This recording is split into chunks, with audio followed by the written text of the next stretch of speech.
Good evening, everyone. If everyone could find a seat, please. Thank you. Welcome to the May 4th, 2026 meeting of the Greensboro City Council. We are in the Katie Dorset Council Chambers, and let the record reflect that all members are in attendance. We will begin this meeting with a moment of silence.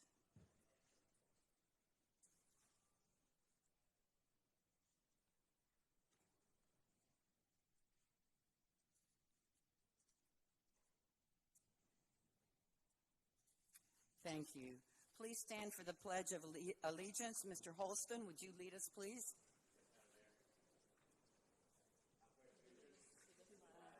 Of the United States of America, and to the republic for which it stands, one nation, under God, indivisible, with liberty and justice for all.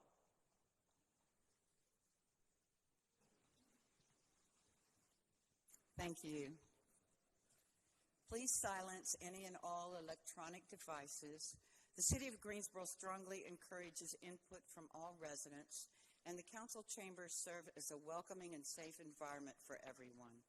The council rules of procedure and decorum are posted on the city website under the City Clerk tab, and all speakers are expected to read and adhere to the rules when addressing the council during a speaking opportunity. To address the council this evening, participants must have completed speaker sign-up by 5:30 p.m., and this is pursuant to the rules prior to the council meeting. Those who registered online should confirm their attendance with Mr. Canapino, and all handouts must be given to the city clerk for distribution prior to the start of the council meeting.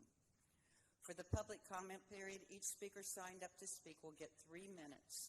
If there are more than 25 speakers, the time may be reduced to 2 minutes per speaker at the discretion of the presiding officer. Speakers may address specific consent or business agenda items with 3 minutes allocated for their remarks. All speakers are expected to adhere to established rules of decorum, and any inappropriate or disruptive conduct will result in immediate removal. A first removal carries a 3-month suspension from in-person participation. A second violation results in a 6-month suspension, and a third violation or any instance involving physical altercations will result in a 12-month suspension. Any violation of state criminal laws may also subject the individual to criminal charges. For those suspended from in-person participation, they will retain the ability to attend virtually via Zoom. This ensures their right to free speech. If the Zoom speaker violates the rules of procedure and decorum, they will be muted. Speakers may have the city IT team play videos that have already been sent into the city clerk for a security check. Any videos, media, or supplemental documents utilized by speakers during this meeting are not reviewed or verified by the city for accuracy, completeness, or authenticity.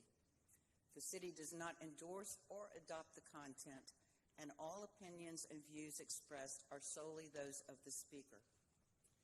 Speakers may not transfer their time to others, and the mayor or presiding officer will determine the speaking order based on the number of speakers. The mayor or presiding officer may modify the time allotted to each individual, and approaching the dais is not permitted at all. Speakers may not address the audience nor employees of the City of Greensboro. The public comment period is for speakers to address council, and only with their comments. This is an opportunity for council to listen and take notes. Any violation of this protocol and the speaker's time will be surrendered. Zoom participants must refrain from speaking until they are recognized and called upon. State statute requires council members to vote on all matters unless a direct financial interest exists, or if the council member serves on the board of a nonprofit organization that receives city funding. All motions will be moved and seconded, and the presiding officer will announce the vote tally. The consent agenda covering items F1 through F10 consists of routine and non-controversial matters that are approved with a single vote. Any council member may request the removal of an item due to a conflict of interest or to vote in opposition. Items withdrawn for discussion will be carried forward to the next business meeting. And if an item is found to be time-sensitive, the mayor may request that a vote be taken. Closed captioning is provided for this meeting depending on the duration of proceedings. A brief recess is anticipated around 7:30 p.m.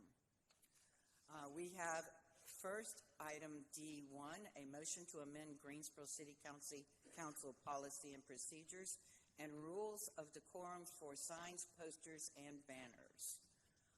If everyone has read or if anyone needs explanation, I would accept the motion. So moved. Moved by Mrs. Thurm. Do I hear a second? Seconded by Ms. Black. Any further discussion? Hearing none, council please vote.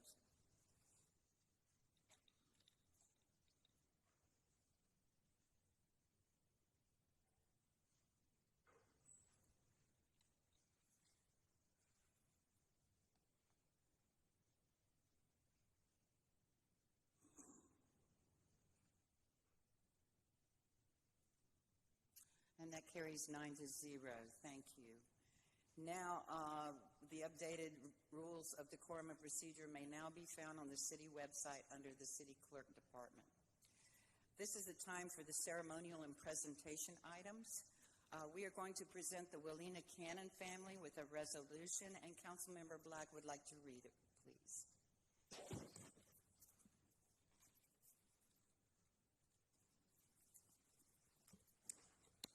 If Willena's family wants to start making their way around, it looks like a lot of y'all, so get you going while I read. The resolution honoring the life and legacy of Willena Reeves Cannon. Whereas it is with deep sadness that Greensboro, the Faith Community Church, and the beloved community recognize the passing of Willena Cannon on January 10th, 2026. Whereas Willena Reeves Cannon was a leader, member of our community who stood up for justice, stood up to injustice, dedicated her life to ensuring that others had a quality of life, and loved everyone she touched through her unwavering faith. Whereas Ms. Cannon, a lifelong advocate for justice during the Civil Rights Movement and was a participant in the historic Woolworth protest of 1963, a leader in the African Liberation Movement, the Blind Workers Strike, the Cafeteria Workers Strike, the Kmart boycott, and was a consistent and resounding voice at the Greensboro City Council meetings, representing her district in the name of social justice. Whereas she was deeply involved in the Workers' Viewpoint organization and the Communist Workers' Party, which organized the Death to the Klan rally in Greensboro on November 3rd, 1979, an event now recognized as the Greensboro Massacre, where Ms. Cannon and her son were present when 5 demonstrators were killed and several other activists were injured by armed members of the Ku Klux Klan and the American Nazi Party. Whereas in the midst of storms, Willena remained steadfast and committed to truth, justice, and equality. Whereas Willena served with distinction as a pillar of Greensboro's Healthy Home Division for over 45 years and dedicated her life to improving the living condition of families within the city of Greensboro. She earned national recognition for her dedication to eliminating substandard housing and addressing environmental health hazards. Whereas her commitment to integrity, service, and compassion served as a beacon of inspiration, and her skillful ways to connect and empower people to not only improve their living conditions, but also their fellow community members and leaders alike. Whereas Ms. Cannon shared unwavering support for her faith community, walking alongside Reverend Dr. Nelson Johnson at Faith Community Church, where she served as a deacon and later joined Genesis Baptist Church, where she proudly served as a deacon helper and member of the Women of Excellence organization. Whereas the loss of Ms. Willena Cannon leaves a void in our community that we will deeply feel, but her legacy and service will live on. And now there be it resolved by the City Council of the City of Greensboro that the City of Greensboro extends its heartfelt sympathy and condolences to the family, friends, and loved ones of Waleena Cannon. That the City of Greensboro honors and celebrates Waleena Reeves Cannon for her remarkable achievements and for a life dedicated to the betterment of our community. That a copy of this resolution shall be presented to the family of Waleena Reeves Cannon as a token of our appreciation and respect. Adopted this day, the 21st, which was our last council meeting, but I felt that it was important that her family be here, that she is properly recognized, and I'm just happy that they're here. I can share a story about Waleena, that she's the reason why I make a whole bunch of sweet potatoes and freeze them. So she has had an impact on me, and this family is a wonderful family, and I'm just glad to see them here. So here you go. Oh, and it was a unanimous vote.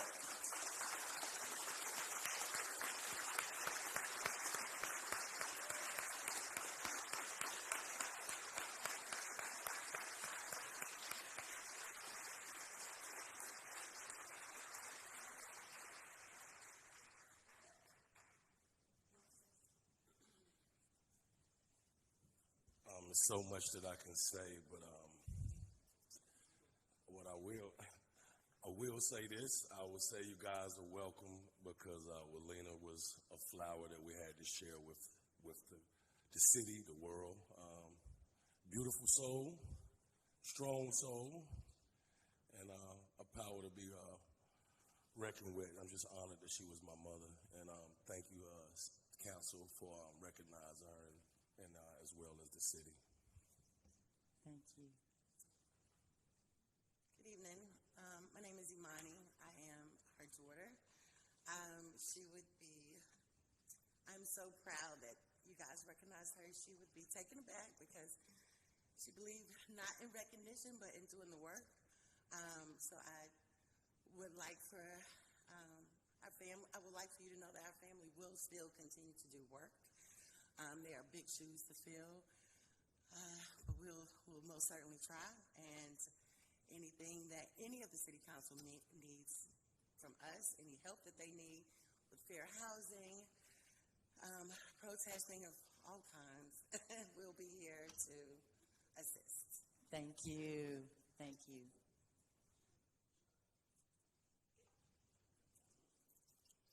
So, good evening, Madam Mayor and councilpersons and Greensboro fellow residents. I'm happy to be here, but as you know, it's mixed emotions. I've been here a few times recently, but that's life. But Waleena, as her two of her children said, and some of her grands are here as well, particularly some of the taller people,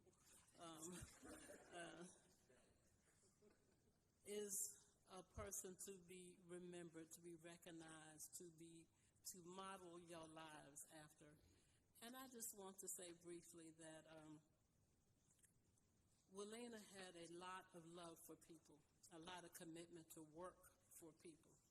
Let us do likewise. So Waleena Reeves Cannon, say her name, do her work. We see what's going on in our country. But with the help of each and every person in here, we can make a difference.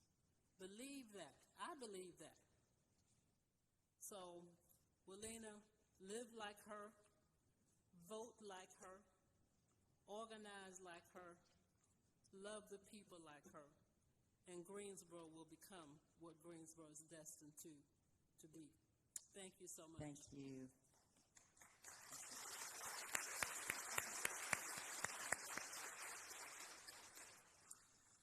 I'm with Pastor Wesley Morris. There's a lot I could say about Waleena, but I think many of you up on the dais there who knew her convictions, and you knew her heart, and you knew that she was an organizer. I think every one of you up there know that this city has got any number of issues that it needs to address, and we are by no means at a place where we can declare victory. But my prayer and my hope for this council and for all of us here, for the people in the city of Greensboro, is that we can take some wisdom from Lena's life, in the sense that she usually wasn't where people's voices were being heard. She was actually in community with those people whose voices were not. And I think that is a model of service, a model for looking at justice, a model of looking at the dignity and the worth and the potential of every single one of us and what this city and this county can be. And so I'm proud to be here, proud to be a part of this family that means the world to me, and wish you all the best, and want to give Wesley the opportunity to share, because he wasn't planning on it, but Welina loved you like a child too. So, good evening. I will say this.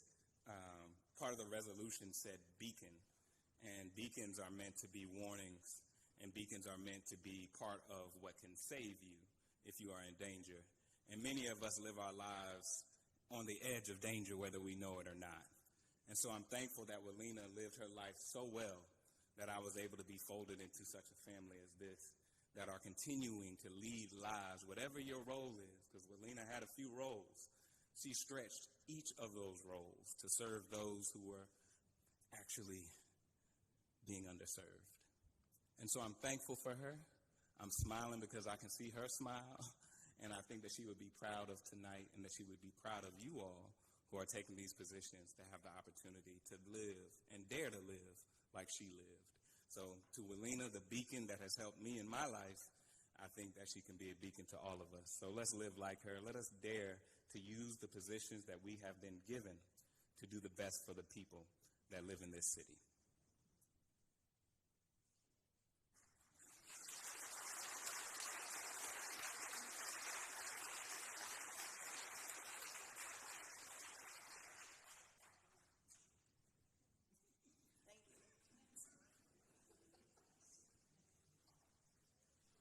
Thank you all for sharing her with us.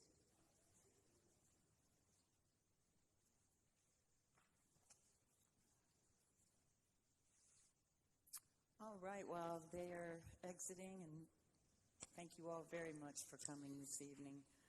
We have item E1, recognition of the 2026 Water Resources Water Conservation Poster Contest winners.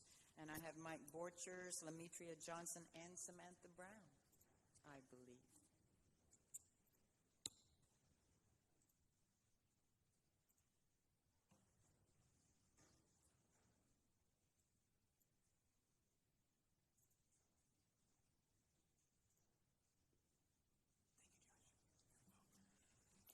Good evening, Madam Mayor, Members Council. Mike Borchers, Director of Water Resources.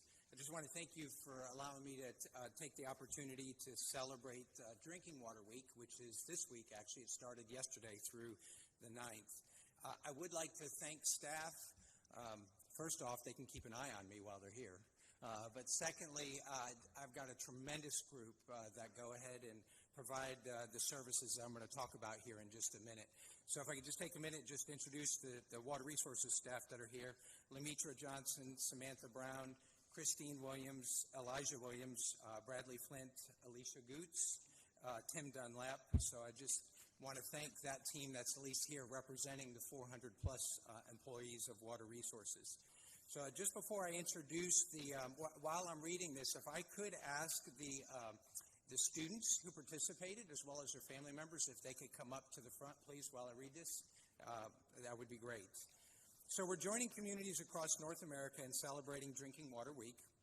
It's led by the American Water Works Association. The annual observation highlights the importance of safe, reliable drinking water, recognizes the tireless efforts of water professionals who keep it flowing around the clock.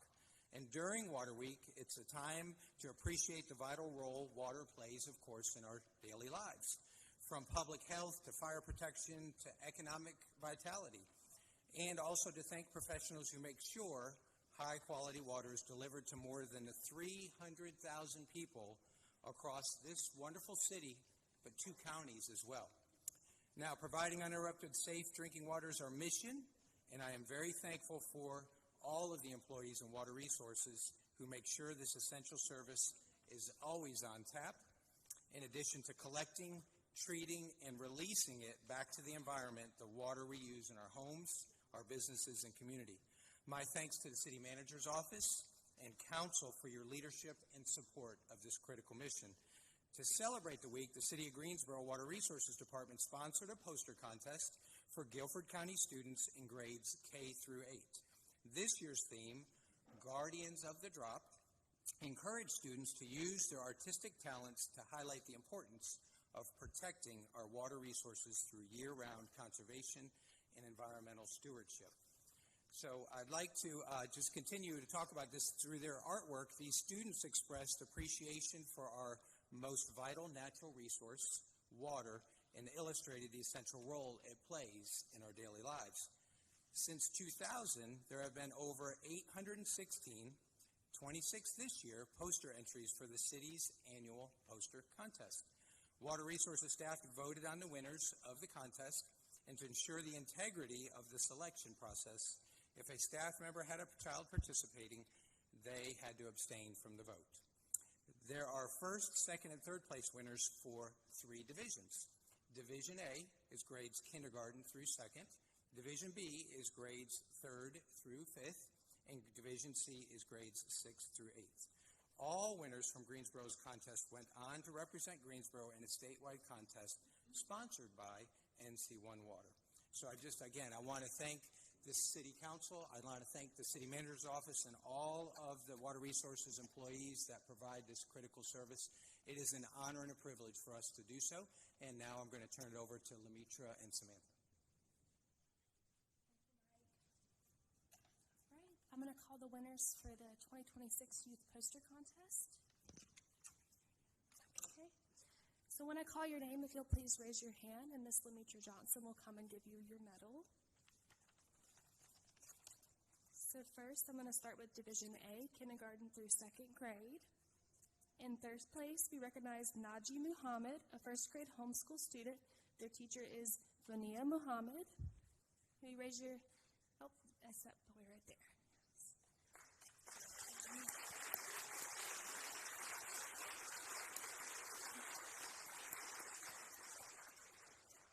Okay. In 2nd place, we recognize Mira Sidtul, a 2nd grader from Southeast Elementary School. Their teacher is Emily Mack. Mira, can you sit?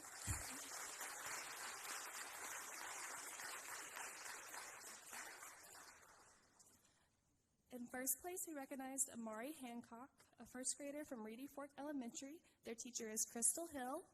Amari?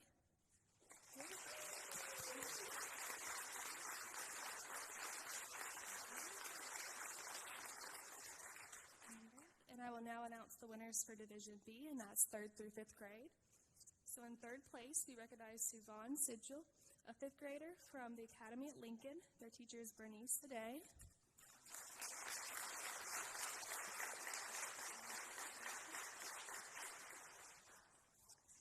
And in 2nd place, we recognize Juniper Romero, a 5th grader from General Green Elementary, whose teacher is Micah Taylor.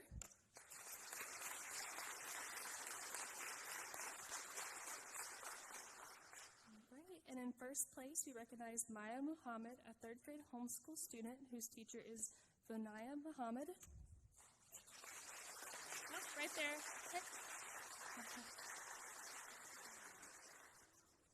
Okay, and now I'll announce the winners for Division C. So that's going to be 6th through 8th grade. In 3rd place, we recognize Precious M. Kone, a 7th grader from Western Guilford Middle School. Their teacher is Dorinda Carver.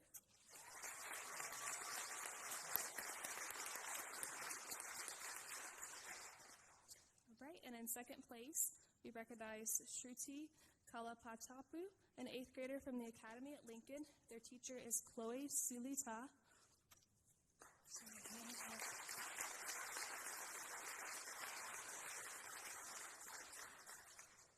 And then in 1st place, for 6th through 8th, we recognize Abraham Chow, an 8th grader from Kaiser Middle School, whose teacher is Shannon Ashley.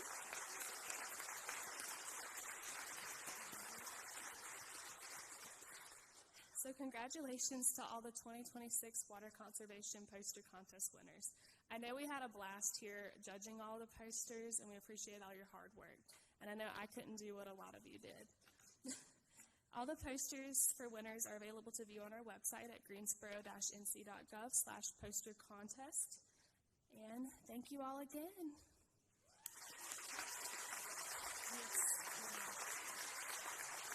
So we'll get...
Well, that's refreshing, isn't it? I love it. All right, let's see. Now there's going to be a recognition of Elijah Williams for efforts to promote the city's outreach and utilization of MWBE firms. I believe, Mr. Borchers, Ms. Parker, aren't you going to lead this? Lovely. If Mr. Elijah Williams, our city's Water Reclamation Division Manager, can join us at the podium.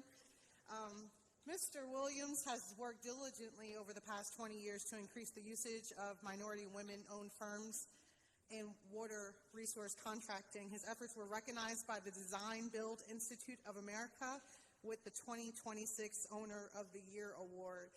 I believe in Small Business Month and any day where someone acts in excellence, that we lift them up. And so on behalf of this council and our city, Mr. Elijah Williams, in recognition of your leadership and dedication to advancing the City of Greensboro minority and women-owned business enterprise, the MWBE program, your efforts to expand opportunities and increase participation have made a lasting impact on our community. Presented the 4th day of May 2026 on behalf of the Mayor and the City Council of the City of Greensboro.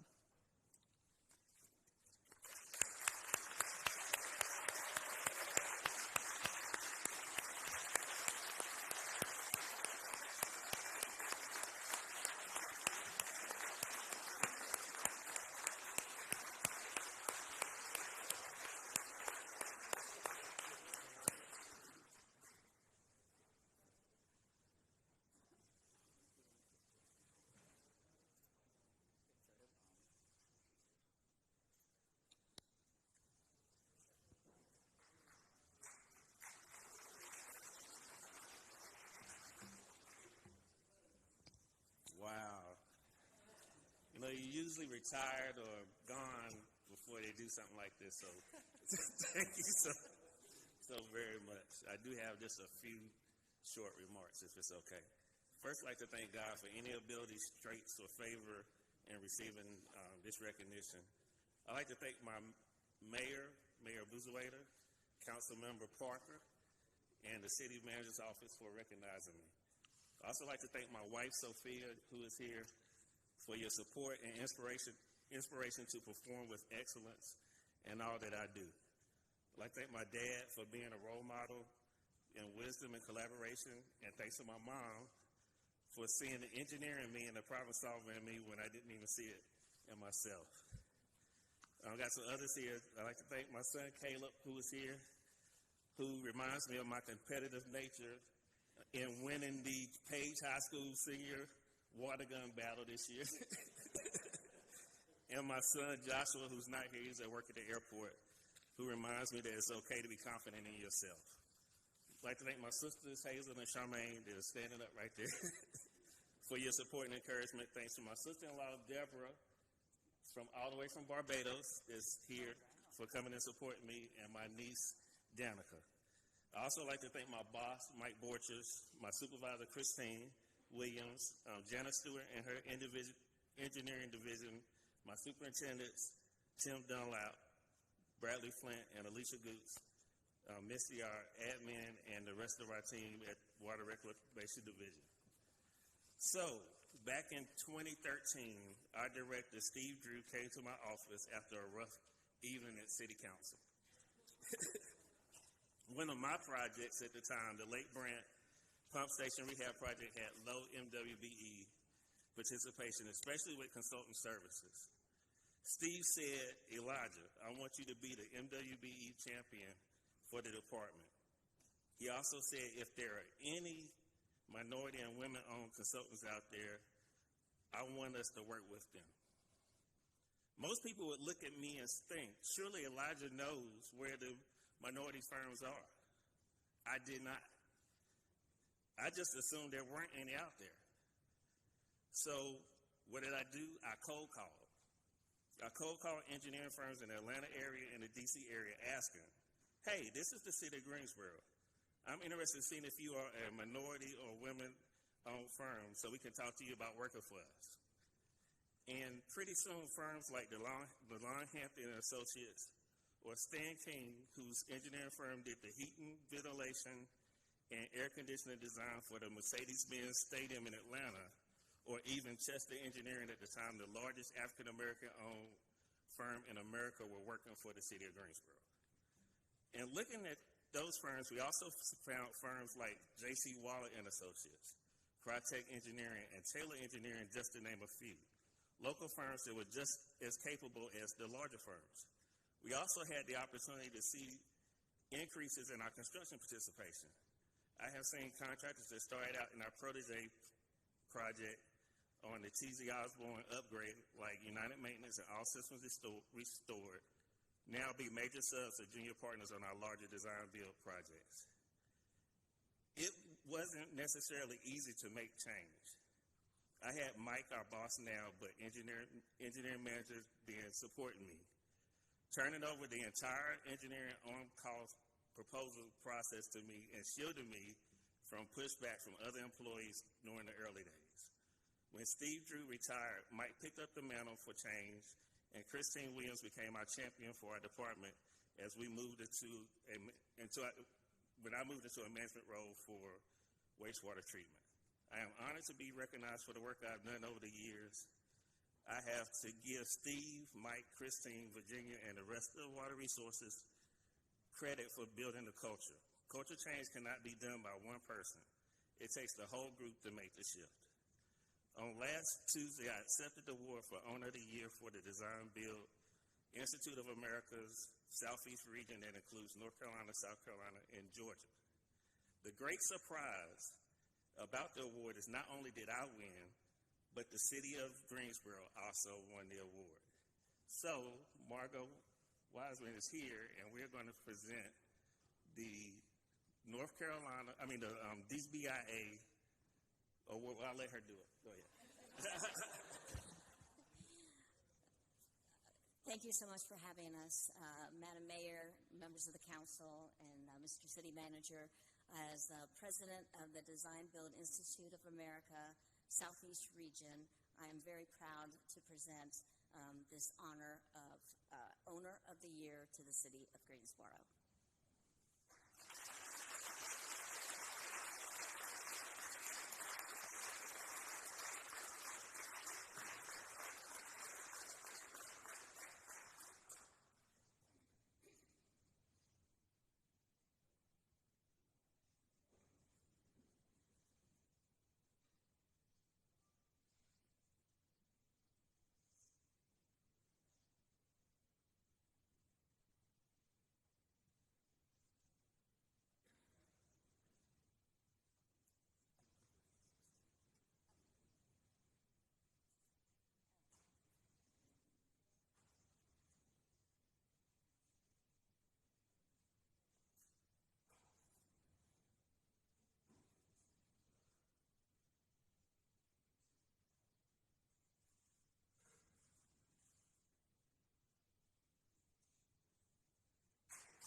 Congratulations, Mr. Williams.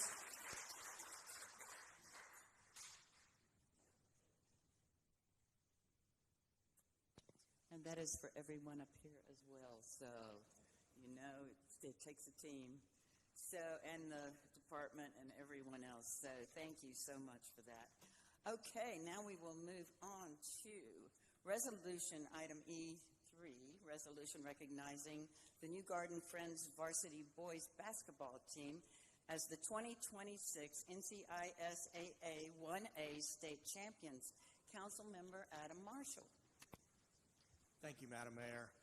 When one of my constituents, Mr. Lahav Zakin, brought this to my attention, I was honored to be able to present a resolution on this matter. If the team would like to approach the front, and if anybody wants to go ahead and line up to say a few words, I'll go ahead and read through the resolution. Resolution honoring the New Garden Friends varsity boys basketball team as the 2026 North Carolina Independent Schools Athletic Association 1A state champions. Whereas on Friday, February 27, 2026, at the Navant Health Fieldhouse, the New Garden Friends varsity Bears boys basketball team defeated the Crossroads Colts to win the North Carolina Independent Schools Athletic Association 1A boys basketball state championship. Whereas the Bears demonstrated extraordinary perseverance and determination, overcoming a 17-point deficit and launching an incredible 20-2 run to secure a 52-47 victory over Crossroads Christian. Whereas this remarkable comeback showcased the team's resilience, teamwork, and unwavering commitment to one another and to their school community. Whereas the Bears completed their championship season with an outstanding 20-10 overall record, highlighted by a 10-game winning streak after standing 10-10 on January 9th, 2026, reflecting tremendous growth and dedication throughout the season. Whereas the backs of the New Garden Friends uniforms proudly display the virtues of peace, stewardship, community, integrity, and simplicity, values that reflect the character and spirit of the program and its student athletes. Whereas this championship marks the first boys basketball state title in the school's history, a milestone achievement that brought pride and excitement to the entire New Garden Friends school community. And now, therefore, be it resolved by the City Council of the City of Greensboro, recognizes and congratulates the New Garden Friends varsity Bears boys basketball team, their coaches, and their school community for their historic 2026 NCISAA 1A boys basketball state championship and their outstanding display of perseverance, teamwork, and sportsmanship. Adopted this the 4th day of May, 2026. Mr. Marshall, I'm sure you want to make that motion. I will make that motion. Okay. And seconded by Mayor Pro Tem Roth. Council, please vote.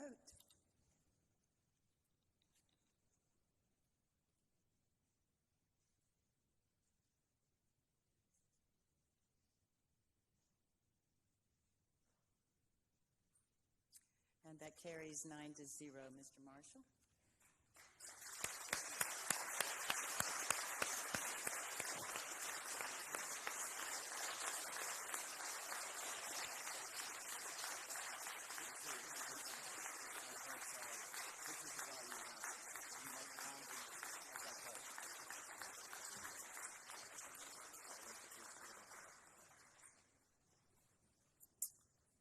Thank you. My name is Craig Sellers. I have the honor of being the head of this remarkable pre-kindergarten through 12 school in Greensboro, founded in 1971, based on Quaker principles. And I want to thank you for starting in silence, because that's what we do all the time at our school. You can't have a victory like this without a remarkable coach and extraordinary kids. Extraordinary student athletes supported by their parents and teachers, many of whom are here. And it's my honor to ask our coach to speak for a few minutes or a few moments. Dwan.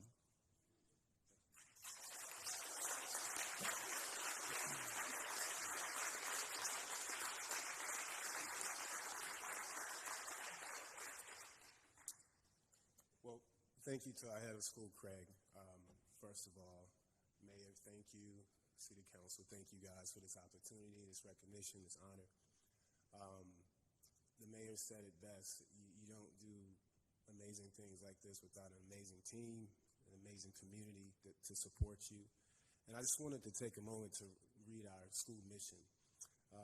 Guided by Quaker values, New Garden Friends School is committed to being an inclusive educational community that honors and develops each person's gift. When you look at these young men back here, they embody every word of that mission. Just share a story with you guys real quick. The day that we won the conference tournament championship, we beat a team that we had a hard time overcoming that challenge, competing against this team. They were kind of our Achilles heel.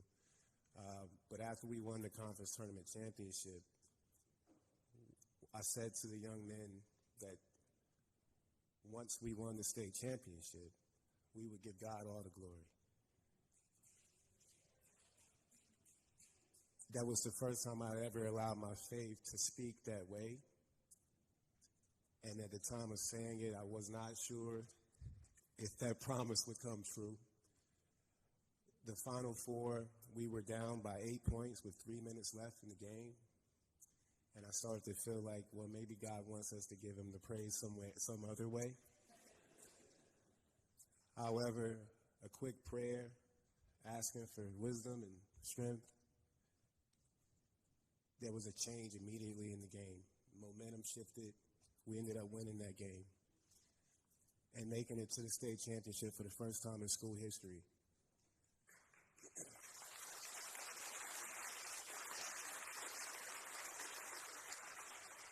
One of the reasons why I love New Garden is because it's truly inclusive. It's a safe space for everyone to practice who they are, their faith, whether you're Jewish, Muslim, Christian. It's a true epitome of the world. It puts a bunch of young people, guided by leaders, great leaders, in a space where you truly have to understand that the world is a place full of color, diversity, and respect and love is all you need to work well with the person beside you. Respect for your brother, for your sister. This is bigger than basketball. This is bigger than sports. These young men have represented this school in the fall, winning the cross-country championship. In the winter, with basketball. In the spring, they're currently competing in track. But they do it because they know that they're ambassadors of their school that gives so much to them. And they do it with class and dignity. They represent by being there for our performing arts community. They show up for plays. They participate in talent shows. They support their fellow classmates who have other interests that outside of what they have. But the day that we made it to the state championship game was the first time I ever coached a game with a certain type of peace and calm. I'm normally very nervous as a coach on game day, but it's nothing like when you feel God's promise. And God had made us a promise, which is why I can't take this mic without giving God's glory, because this is what I promised.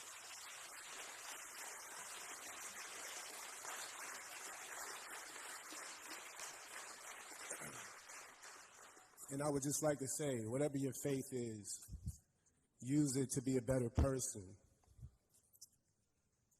Use it to inspire and impact the world in a positive way while you're here. It's been amazing to hear all the great things that have happened during this meeting. This is my first time being in a meeting like this. However, this honor and this opportunity to speak before you has truly been a gift, and I want to thank you guys for honoring these young men. I want to thank our head of school, Craig, and again, I hope that if there's a young person in this room right now seeing these young men who have dreams and who have goals, just understand one thing. Our philosophy at New Garden is care. Be committed. Hold yourself accountable. Allow others to hold you accountable. Be respectful. More importantly, show self-respect. It starts with you. And always give your best effort. And there's nothing in this world you cannot do. Thank you, guys.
Congrats.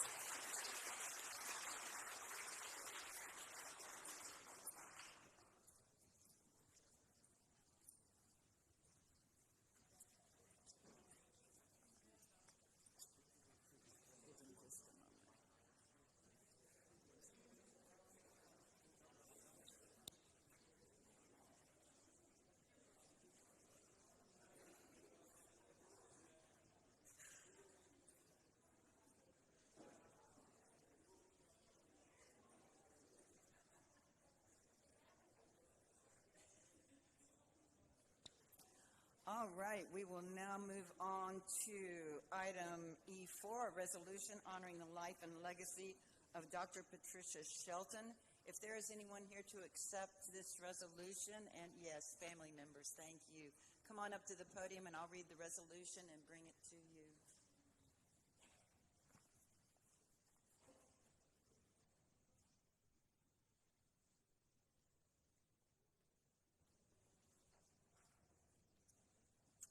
Resolution honoring the life and legacy of Dr. Patricia Shelton. Whereas Dr. Patricia Shelton, a dedicated educator, mentor, and leader in the field of nursing, passed away on January 10th, 2026, leaving behind a legacy of service, compassion, and excellence. Whereas Dr. Shelton was born on July 20th, 1950 in North Carolina and was raised in Raleigh, where she graduated from the historic John W. Ligon Junior-Senior High School. Whereas she proudly attended North Carolina Agricultural and Technical State University, and she earned a Bachelor of Science in Nursing in 1974, later obtaining a Master of Science in Nursing from the University of North Carolina at Greensboro in 1978, and a Doctor of Philosophy in Nursing from the University of South Carolina in 1999. Whereas Dr. Shelton is her commitment to student success and professional development led her to co-found the STARS, Students, Teachers, Alumni Reaching for Success. This is a program that fosters mentorship, achievement, and belonging among students and alumni. Whereas Dr. Shelton dedicated her life to education and nursing, joining the faculty of North Carolina A&T State University in 1978, where she served with distinction as an instructor, mentor, and ultimately assistant dean of the School of Nursing before retiring in 2015. Whereas Dr. Shelton was a charter member and inaugural president of the Mu Tau chapter of Sigma Theta Tau International Honor Society of Nursing, and was widely recognized for her excellence in teaching and leadership, including receiving the UNC Board of Governors Award for Excellence in Teaching and also multiple honors for her service to the community and profession. Whereas her lifelong dedication to nursing and service was further recognized in 2024 when she received the Florence Nightingale Nurse of the Year Award from the Carolina Nurses League. Whereas Dr. Shelton touched countless lives through her mentorship, scholarship, and unwavering commitment to uplifting others, embodying the spirit of compassion, leadership, and excellence. Whereas she is remembered with love by her family, including her siblings, nieces, nephews, cousins, colleagues, students, and all who had the privilege of knowing her. And now, therefore, be it resolved by the City Council of the City of Greensboro that we honor and celebrate the life and legacy of Dr. Patricia Shelton, recognizing her profound contributions to education, nursing, and the community. And we extend our deepest condolences to her family and loved ones and express our gratitude for the lasting impact she has made on generations of students and the greater community. Adopted this the 4th day of May 2026, and I would like to move that item, and I will take a second. Seconded by Councilmember Black. Council, please vote.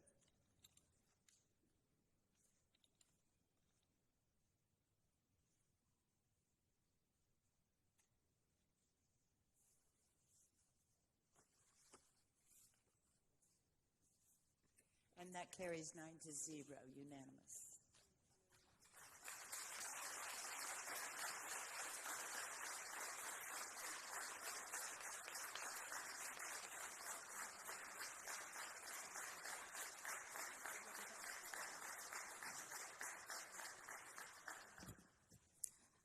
I just wanted to say that my great aunt, obviously an educator, she inspired my aunt to get her master's and her PhD, me to get my master's, but more than academically, she was truly the matriarch of our family and just meant like everything to us. So this is a really special moment, so thank you.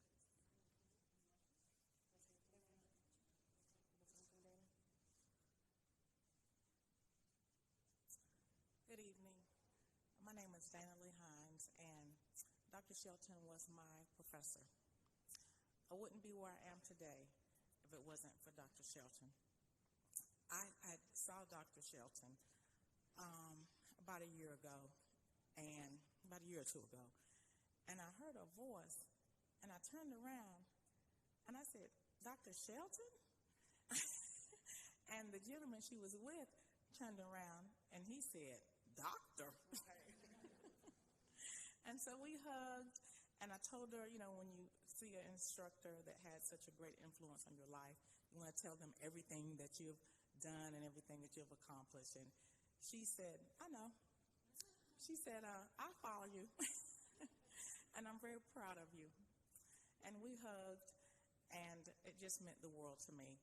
And every student at North Carolina A&T, she made a difference. She made an impact. And I'm honored to be here today. And thank you for recognizing her. Thank you.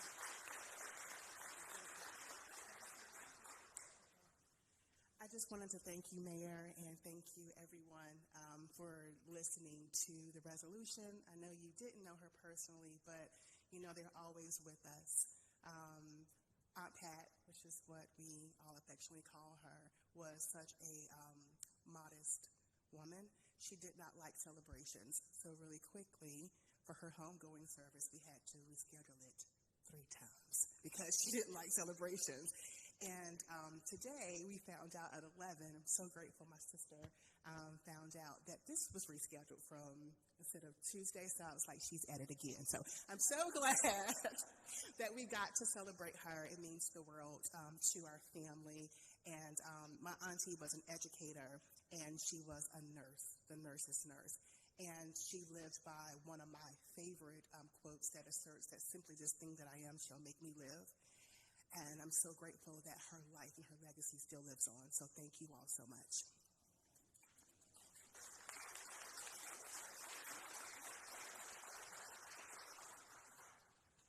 May I say one more thing? I'd just like to say that this is so befitting because it is Nurses Month.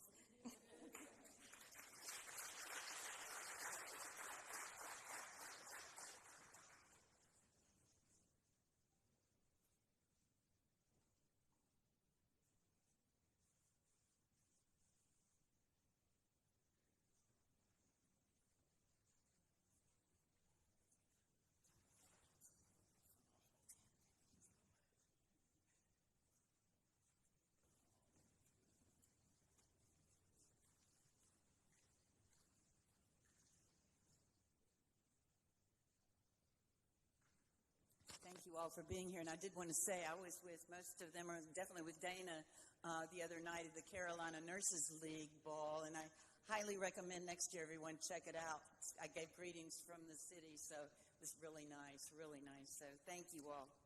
All right, now we have resolution recognizing the month of May 2026 as Green May on the Greenway. And I have that resolution as well, and I see Dabney Sanders and a few other people who might like to say a few things.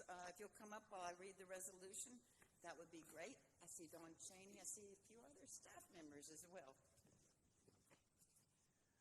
All right, resolution declaring the month of May 2026 as Green May on the Greenway in Greensboro. Whereas for the past 25 years, the downtown Greenway has been a shared community vision first imagined as a way to connect neighborhoods, enhance quality of life, and create a vibrant public space in the heart of Greensboro. Whereas through sustained collaboration among the City of Greensboro, Action Greensboro, community organizations, philanthropic partners, and residents, this vision has been realized as a 4-mile multi-use urban trail that fully encircles downtown Greensboro. Whereas the downtown Greenway provides safe, accessible opportunities for walking, running, and cycling, improving bicycle and pedestrian connectivity while supporting healthier and more active lifestyles. Whereas the downtown Greenway enhances Greensboro's identity through the integration of public art, environmental design, and placemaking that bring community stories to life while celebrating Greensboro's rich history and cultural character. Whereas the downtown Greenway serves as a welcoming and inclusive gathering space that promotes community connections, supports local businesses, and offers free and accessible programs for residents and visitors of all ages.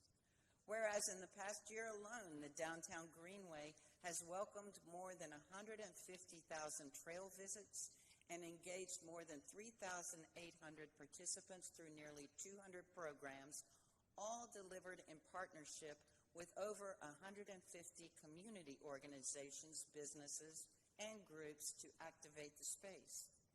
Whereas the downtown Greenway has contributed to the continued revitalization of downtown Greensboro, helping to spur more than $612 million in private economic development and investment in surrounding areas, with additional neighboring sites suitable for future development. Whereas the completion of the final section of the downtown Greenway in 2026 marks an historic milestone for the city, fulfilling a long-standing vision of a 4-mile continuous green loop that connects people to places, destinations, and one another. Whereas the City of Greensboro and its partners will celebrate this milestone with Green May on the Greenway, a month-long series of free and accessible community programs, events, and activities throughout May 2026 designed to invite the community to experience and celebrate the downtown Greenway. Whereas a community-wide grand opening celebration and ribbon cutting will be held on Saturday, May 16, 2026, marking the official completion of the downtown Greenway and inviting residents and visitors to come together in celebration of this historic achievement. And now, therefore, be it resolved by the City Council of the City of Greensboro that the month of May 2026 is hereby declared Green May on the Greenway. And this is in Greensboro, North Carolina, and all residents are encouraged to visit the downtown Greenway and participate in the free programs and events planned throughout the month and celebrate this significant achievement in the city's history, adopted this the 4th day of May 2026. And I would like to move that resolution. Do I have a second? Second. I think everyone seconded that one. I'll let the clerks figure out which one was first. So, council, please vote.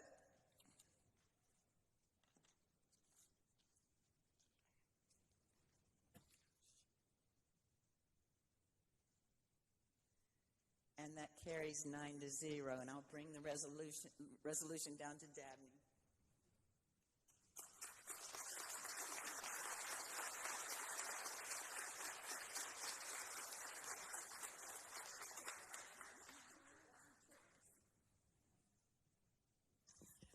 Well, thank you so much. This is a great recognition, and it certainly is coming full circle as we have been working on this project for 25 years. I'd like to recognize certainly the foundations that started Action Greensboro for their early vision and support for this project, to the many, many community members and citizens in Greensboro that supported this and allowed it to happen.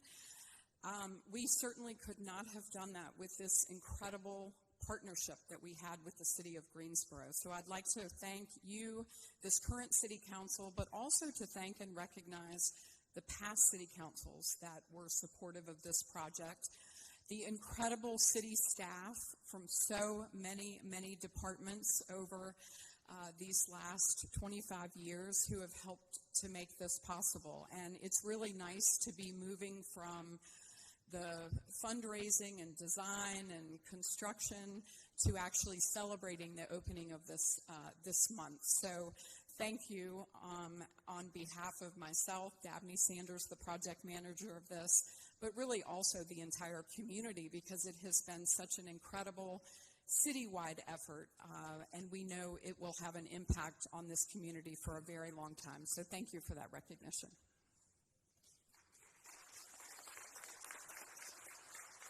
And Phil Fleshman.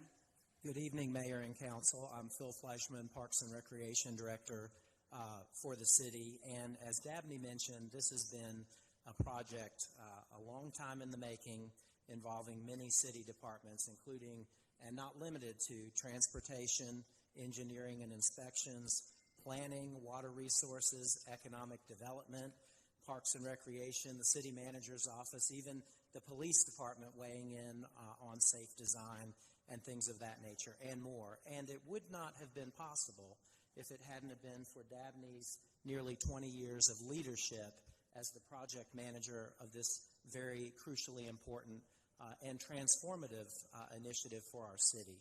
So Dabney, on behalf of the team that has worked collaboratively on this, we would like to thank you and recognize you for your contributions. If you've not been out to the Greenway lately and haven't seen on social media, there is a new public art installation called Off We Go that has been installed in the 5 Points area within the first section of the Greenway, honoring Dabney's commitment. So Dabney, thank you.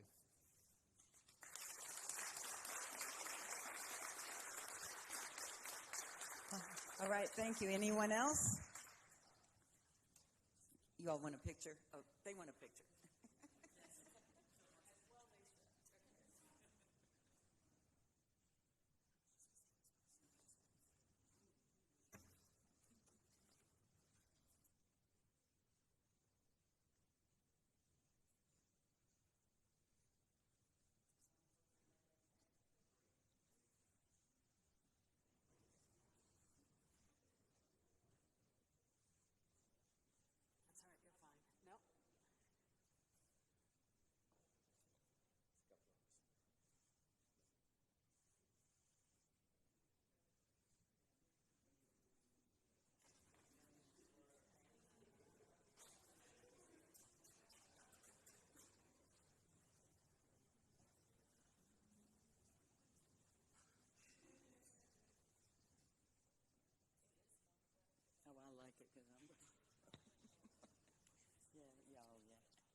That's awesome. And I remember when the talks first started about the Greenway Dabney, and, many, many years, and we are so excited that it is almost finished and is finished. So that's great. Thank you all.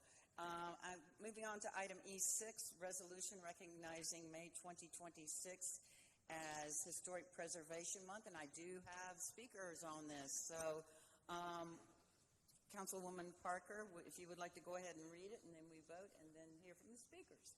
As the liaison to this commission, I'm proud to present the resolution recognizing May 2026 as Historic Preservation Month in the city of Greensboro, North Carolina. Whereas the Greensboro Historic Preservation Commission was established in 1980 to encourage neighborhood revitalization and property investments while protecting the special character of Greensboro historic neighborhoods. Whereas the Greensboro City Council has established the 3 local historic districts of College Hill, Dunleith, and Fisher Park, and designated 66 properties as Guilford County landmarks. Whereas the City of Greensboro became a certified local government and partner in the historic preservation programs of the National Park Service in 1988, whereas Greensboro boasts approximately 3,500 historic buildings, sites, and objects listed individually in the National Register of Historic Places, or as components of 3 National Historic Landmarks and 13 historic districts. Whereas Vision 36 identifies Greensboro's strong civic identity and institutional history as foundational advantages to build upon in achieving long-term priorities. Whereas the GSO 2040 Comprehensive Plan identifies Greensboro's architectural heritage as improving the city's economy and its quality of life because well-preserved historic buildings and neighborhoods play a role in attracting new businesses and industries. Whereas the work of Greensboro Historic Preservation Program, including our status as a certified local government historic districts, the College Hill and Dunleith Municipal Service Districts, and heritage communities serve to promote Greensboro's unique history and character at the local, state, and national levels. Whereas Greensboro's historic spaces and places are repositories of memory that inspire current and future generations to learn about and remember important aspects of our shared past, whereas Preservation Month raises awareness of our irreplaceable cultural assets and inspires us to care for and protect them. And now, therefore, be it resolved by the City Council of Greensboro that the City Council does hereby proclaim and celebrate May 2026 as Historic Preservation Month, adopted this 4th day, May 2026. So I assume you would like to make that motion? Motion so moved. Do I hear a second? Seconded by Mr. Holston. Council, please vote.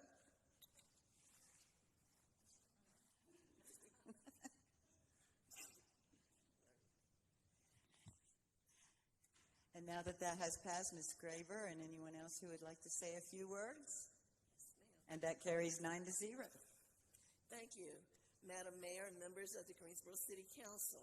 On behalf of the City of Greensboro's Historic Preservation Commission's 9-member quasi-judicial board, whose members are appointed by you, we thank you for the resolution in honor of National Historic Preservation Month.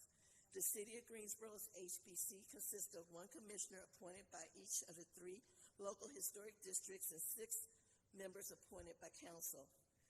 And I have 3 members with me. My name is Sharon Graber. I am chair of the commission, and I represent District 1. With me, I have Catherine Rowe of District 4, Deborah Hoffman of District 5, and Eric Woodard of District 2. The purpose of the commission is to review applications for certificates of appropriateness for exterior work in Greensboro's 3 local historic districts, College Hill, Fisher Park, and Dunleith, in order to ensure that changes within these districts are in keeping with the City of Greensboro's historic district design standards. It is also our mission to educate the community at large about programs and services to aid them in the preservation of their historic properties. In reference to this mission, a community meeting will be held on Thursday, May 28th, 2026 at 6:00 p.m. at the Episcopal Church of the Redeemer. You are invited to join us and learn about federal, local, and state programs and services. Each year, HBC recognizes excellence in repair, restoration, and/or rehabilitation projects within Greensboro's 3 locally designated historic districts. At the HBC's May 2026 meeting, we will recognize 1 property for excellence in the implementation of their COA-approved project and 1 tradesman for his excellence in the restoration of original historic windows. In June 2026, we will announce a new program for the recognition and designation of additional local historic sites within the city of Greensboro. We also would like to thank our city council liaison, along with the City of Greensboro Planning Department and legal staff for their support, leadership, and guidance. Thank you. Thank you.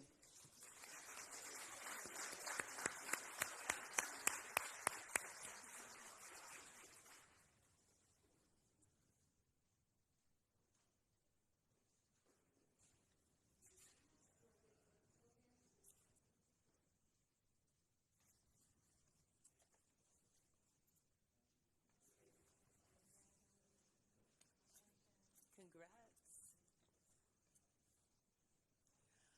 All right, next is our last ceremonial item. We have a proclamation, item E6. This 57th Annual Professional Municipal Clerks Week. And if you could play the video, please. Short video.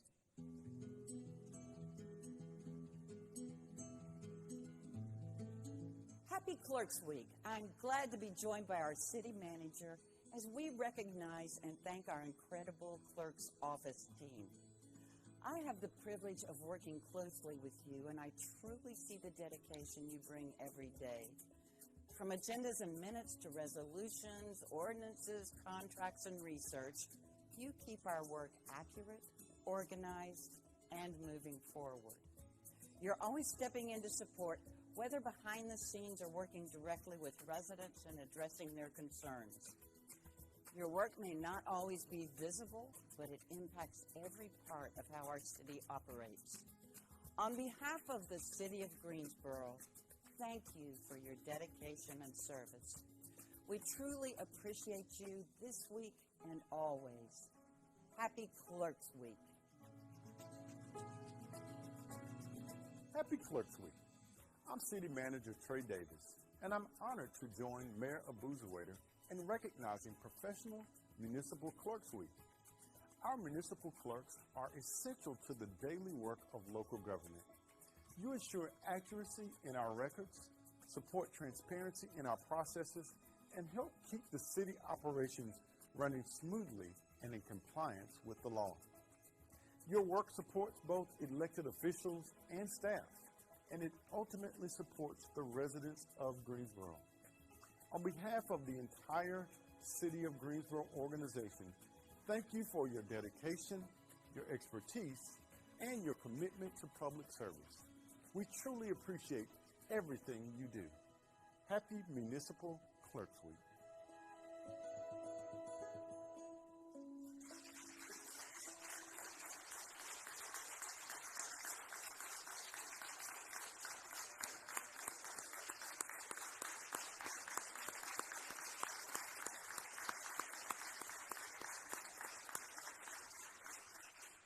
So I have to let everyone know they had no idea we did that. And so we were up here looking at their faces, and I wish I'd had my video camera on. So, they do everything for us. And I am going to read the proclamation. We won't need to vote on it, but I do think it's worthy to read it to them, and then I'll present it with the clerks coming up front. Whereas the role of the city clerk is crucial for maintaining an informed community and facilitating effective local governance through communication among residents, governing bodies, and administrative departments. And whereas the office of the professional municipal clerks is among the oldest public service roles, representing a time-honored and vital part of local government. And whereas North Carolina General Statute 160A-171 states that there shall be a city clerk to perform duties required by law or the council, including giving notice of council meetings, keeping records of the proceedings of the council, and serving as the custodian of city records. And whereas professional municipal clerks have pledged to uphold neutrality and impartiality, rendering equal service to all. And whereas the professional municipal clerks serve as a central source of information on the functions of local government and the community, and whereas professional municipal clerks continually strive to improve the administration of their offices through participation in the North Carolina Association of Municipal Clerks, which in partnership with the University of North Carolina at Chapel Hill School of Government and the International Institute of Municipal Clerks, which offers nationally recognized certification programs and continuous professional education. And whereas it is most appropriate that we recognize the accomplishments and dedicated service of the staff of the Office of the Greensboro City Clerk, now therefore I, Mary Kay Abuzawader, Mayor of the City of Greensboro, North Carolina, do proclaim the week of May 3rd through May 9th, 2026 as Professional Municipal Clerks Week, and further extend appreciation to our Greensboro City Clerk's Office for their invaluable service and their exemplary dedication to the city they serve. In witness whereof, I hereunto set my hand and cause the corporate seal of the City of Greensboro to be affixed this, the 4th day of May, 2026. Signed, Mary Kay. All right, and I want the clerks to come down. Now, the meeting may not run for a few minutes while the clerks are coming forward, so just be aware of that. We'll try to do the best we can.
All right, thank you, everyone, and thank you, council. If anyone would like to say anything, feel free to jump in, or we can save it till the end. Up to you. So let me find my script. That is all of our ceremonial items. Now, moving on to consent agenda. If any council wishes to remove any item from the consent agenda due to a conflict of interest or for the purpose of voting no. Anyone? Do I hear a motion for the consent agenda? Moved by Mr. Marshall, seconded by Ms. Black. Council, please vote.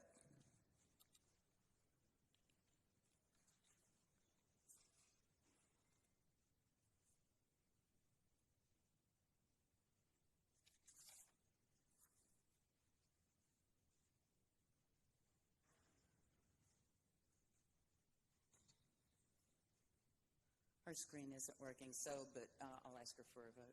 Everyone else's screen work? Okay. All right, she's a yes.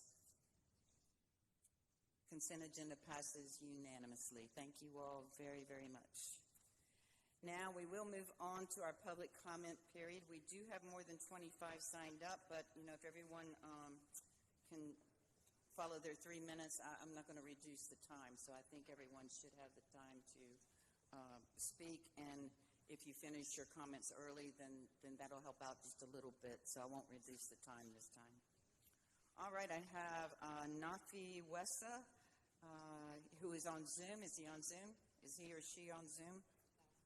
No? Let's see, I have Ben Holder on Zoom.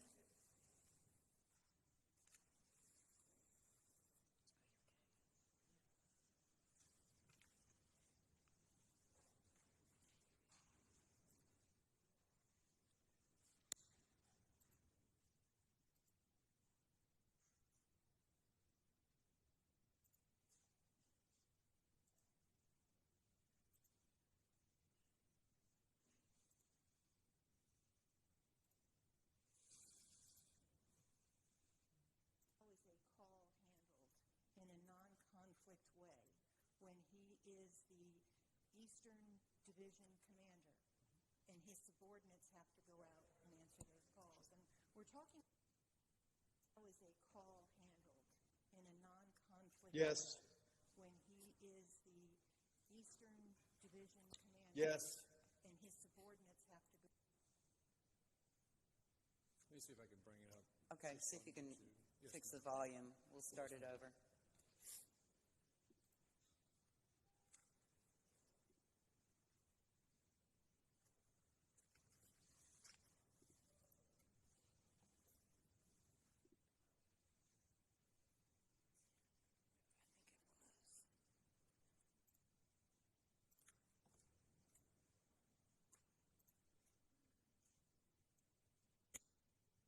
Go out and answer. How is a call handled in a non-conflict way when he is the Eastern Division commander and his subordinates have to go out and answer those calls? And we're talking about children who are at risk. They have issues anyway. I commend anybody who wants to work with at-risk children, but we owe it to make sure that it's done correctly. Dr. Wade. Madam Manager, I want to know, we have a citizen, whether you like the citizen or not, that has made a complaint that one of our employees is doing something that he thinks is against the policy of the police department. Are we going to investigate that? We look into all complaints that deal with our employees. And if council wants to talk about this in a closed session as it relates to personnel, we can do that. But in terms of talking about a specific employee in writing or on the record or in a public way, that is not something we can do by state law. So yes, in going back to the earlier discussion, we do know that a halfway house exists. We do know that who manages it, but in terms of our ability to talk to the specific questions brought up and how we will treat that employee and what's appropriate for that employee to do is not something that we can talk about on the record. Right. But we should have general guidelines. And we do have general guidelines, and we can talk in generalities in terms of an IFII report. But he also said there's two other halfway houses. And I think as a citizen, he deserves to know whether these allegations are true or not. And somehow we have to have some sort of trust with the citizens. He's making a complaint, and he's telling you he thinks there's a problem. So either I think we need to say we've checked into it and appropriate action has been taken, or there's no validity to it. Is the way I see it, and I don't owe you any chips or anything because you're not in my district. That's right. But as a citizen, I am concerned that they address your complaint. All right, so real quick, I got to go get my dog. 10 seconds. All right, I got 10 seconds. All of that blah, blah, blah, personnel file stuff doesn't mean nothing. I didn't vote for Denise. I didn't vote for your attorney. I didn't vote for Stephen. You guys can vote to release the form and put it all to rest. You can do that. Bye-bye. I'm coming home, Cameron, right now. Thank you. And I think the point that the manager is making is that the staff is treating Mr. Holder's questions the same as they're treating Mr. Cherry's questions. That is correct. And this is something we need to be very careful to do. Yes. Okay. Mr. Hensley?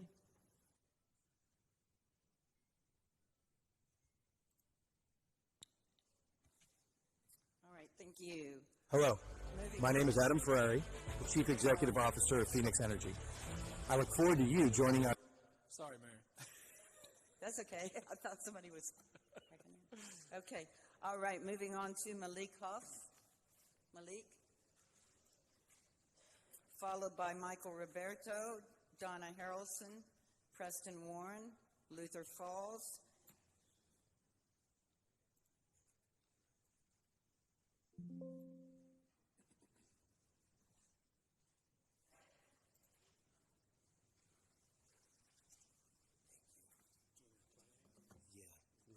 Yeah.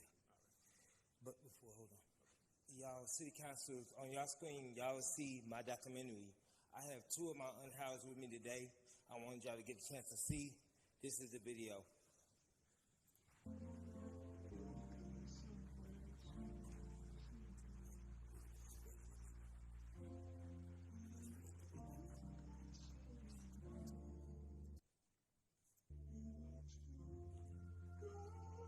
I made this. I had this formed by me.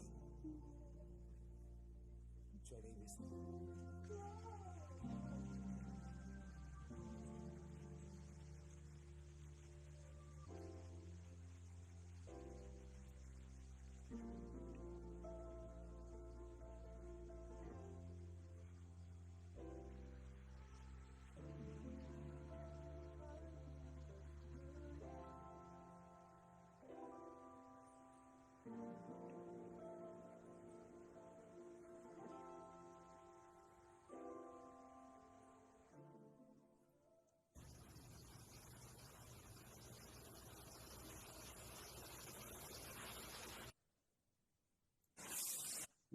I've been out here. I slept out here from winter to spring to summer to winter again, and I've done it. But I've had help from other friends, colleagues, and people that help reach out to me, pull me into their house for night to night, time to time, to be able to sleep in warm.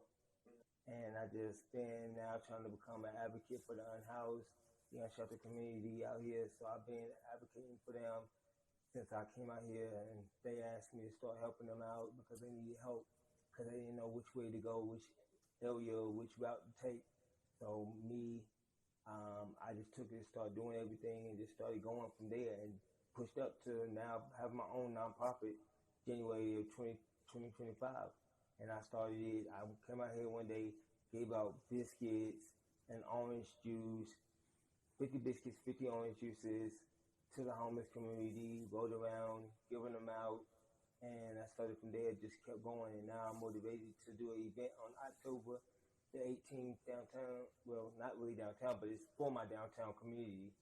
And I'm just doing it now up there on Phillips Avenue, so that way people can have it, people can see what I'm really about and ways and why I want to help my homeless community get off the streets and get into housing or get somewhere to stay, so they won't have to be out here in the streets with this rain, with snow, with any type of weather that we got coming our way. I want everybody to be off the streets and be prepared. So that's the reason why I started the whole Beauty in the Streets process, is because this lady in California, she's the one that made me start the whole process and made me start looking into doing hair for the homeless, shower, food. Yeah, that's Thank for you, me. Malik. That's for me. I wanted y'all to see what I have coming. Thank and you. That's why I wanted to let y'all know. That's a little bit of me. So next time y'all see more. Great. Thank you. Malik, can you send us a link? Can you email us a link to your video? Thank you. Sounds good. Dr. Michael Roberto, are you here? I don't see him. We'll come back. Let's see. Donna Harrelson, followed by Preston Warren, followed by Luther Falls.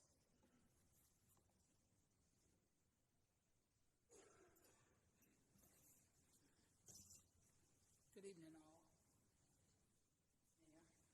all. The last time I was here, I got so emotional I couldn't even tell my story. Tonight will be a totally different thing. I'm going to talk really fast because I know these 3 minutes go by like this. But what I was talking about, or trying to talk about, was in 2022, my mother lost her life to a secret organization or what have you that's going on that many of you may not know anything about. She wasn't in any type of cult or anything like that. I've now learned that these people are called Citizens on Patrol. They work for, and no disrespect to anybody, but they do work for corrupt law enforcement. They're getting paid by way of gift cards, and their job is to harass, follow, do anything that's corrupt. My mother's house was sabotaged, and I believe I spoke with every member of law enforcement to come out and try to see what was going on in the community. Her house was, all of her motion lights were shot out. Her house was hit with corns on the cob. Chemicals were sprayed in her window, and I was there, so I witnessed it. Again, I tried to get everybody that I knew. I talked to some members of City Council, and I won't mention their names, but because this thing was getting really, really crazy, and we didn't know what was happening at that time. I beg you all, each one of you, when you go to your homes this evening, to look up gang stalking. Look up Citizens on Patrol, because they are under a different authority in our communities. This is how human traffic, it started. This is how people are hurt, and you have these people saying that they didn't see anything. Well, that's not true. There are a group of people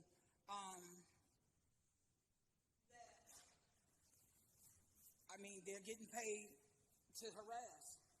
I have been documenting since 22 everything that has took place. I've taken pictures. I have videos. I have recorded some people without their knowledge, which probably isn't a good thing. But I had to do what I had to do because I'm fighting for justice for my mom. Thank you. Thank you. Thank you. And, Mayor, can I say one more thing? Make it quick. Okay, yeah, it's real quick.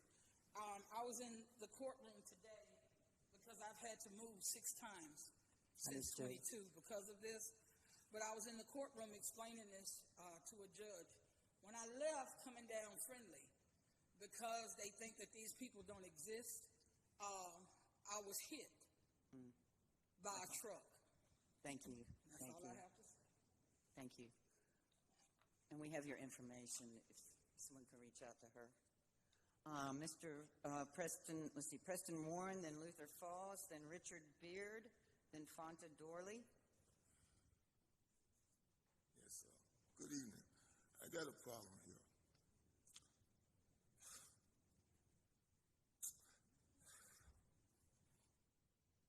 Go ahead. So sorry. I'm reaching, and I ain't getting no help. I bought a property. It was for my mom. She didn't want to leave my house. Her brother's dead, so I'm stuck with another property I didn't want. People didn't think about the property till I worked on it and fixed it. I got comments about the property. Nice house, everything. But my health was so bad. So I put it in my girl's name. So my parents, other brothers and sisters wouldn't come up there and try to take it from me. You know, these people got kids that love to play basketball. I love kids, but I can't deal with kids that you can't talk to. And if your parents can't afford to take care of your responsibilities of what your kids do, they shouldn't be playing out there in the streets. They shouldn't be on other people's properties if they do not know. And I'm getting mixed signals when the police come. People tell them lies and they fall for it. And I tell them, why don't you just look and see? They don't want to look at no tapes on my camera system that's in the house. They don't want to look at it on my phone. And I'm trying my best not to hurt nobody because my health is so bad. And that's what my problem is. I don't understand none of this stuff. My house got shot up. Did about $15,000 worth of damage to it. So that leaves me to have to go over there and sit with this house night and day when I have other property. I don't understand where the system is going right here. But I can't let nobody hurt me. So I was taught to always stand up for yourself. When you get something paid for, you keep it. Don't bar against it because you're going to lose what you have and what you're trying to keep. So that's all I can say. Okay, so, yeah, you've got 45 seconds you can speak. Yes, go ahead. Also, that he has a basketball court in the street. And I looked it up and it was illegal to have that. And then he has chickens in his yard. Oh, so you're not with him? Yes, Are you okay? I am with him. Okay. Go ahead. But it is illegal to have a basketball court in the street, isn't it? So that's my question. There's different ways. It has to be like off of the actual street, things like that. But that's something that you'll need to talk to some staff about. Okay. And what I'm gathering is the neighborhood is not happy with things. Is that what? He's not happy with things. He's not happy with things. The way Okay. things are going. So Mr. Canapino has his information, and give him yours as well so someone can reach out. Okay. Okay? I think that's what we're looking for, right? Okay. Yes, Okay. ma'am. Thank All you. right. Thank you. Thank you. All right, Mr. Luther Falls, then Richard Beard, Fonta Dorley, and then Holton Flannery. Good evening, Madam Mayor, Madam Mayor Pro Tem, Flannery Holton, members of the Greensboro City Council, Luther Falls Jr. for National Network Insurance Group, and also the Watchful Network Incorporated Small Business Network. I am happy that all these resolutions have been issued today, because I have to give you all a shout out about retired City Clerk Sharon Bell, who made sure that whenever I called the city or whenever I referred somebody and they needed something, she and her team, along with your current team, I'm really excited about that and happy the city getting recognition. And also, Mr. Phil Fleischman is my running partner, so happy to see the Greenway issues and everything. And also, he wanted me to talk about our summer programs as well, because we've partnered in the community for many years in trying to help make sure that people know about programs all year long, as opposed to just in the summer, and done some great things with the at my church as far as parks and recreation workshops and things like that in the community to make sure people live. I do have some concerns about what we have been experiencing with the selection of the new police chief. I have read some things about what was going on. I was not at the previous meeting. And if the decision has been made, thank you, Mr. Allen, for returning the call. If the decision has already been made, now where we are is preparing for the arrival of the new chief and doing everything that we can to make sure that a transition works very successfully.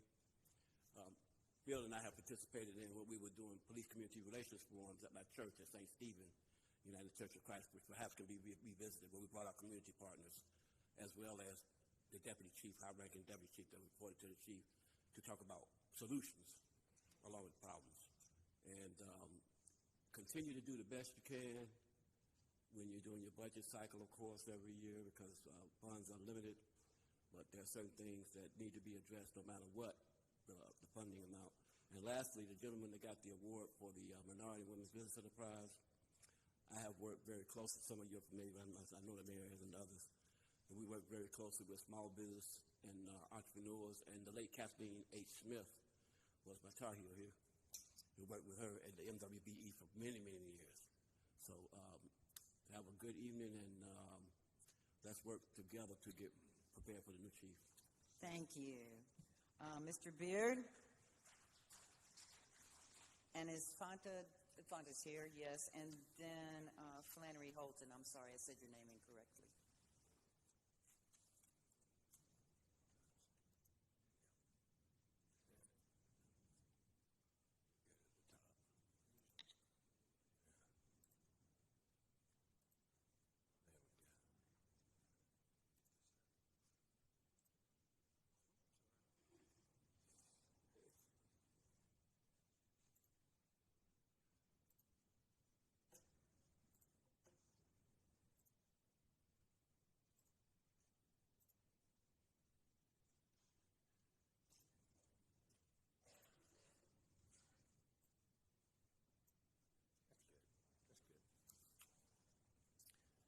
Madam Mayor, City Council, I'm Richard Beard, President of the Greensboro Sports Foundation.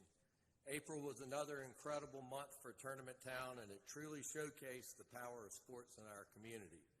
Over the course of the month, Greensboro hosted 11 events welcoming more than 19,650 registered athletes representing all 50 states. That level of activity not only reinforces our national reputation, but it also drives meaningful economic development and impact for our hotels, restaurants, and local businesses. But what's more impressive is how we continue to deliver at a high level week after week, and this past weekend was a perfect example of that. From Thursday, April 30th through yesterday, May 3rd, Greensboro was on full display. We were proud to host the U.S. Masters. There we go. All right. Sorry about that. We were proud to host the U.S. Masters Swimming National Championship, bringing over 2,000 athletes ranging from ages 18 to 95 years old. It's a powerful reminder that sport is truly lifelong, and Greensboro is a place where athletes of all ages can compete at the highest level. At the same time, we celebrated excellence and Legacy hosting the North Carolina Sports Hall of Fame 2026 induction ceremony held at the Sheraton Corey Convention Center.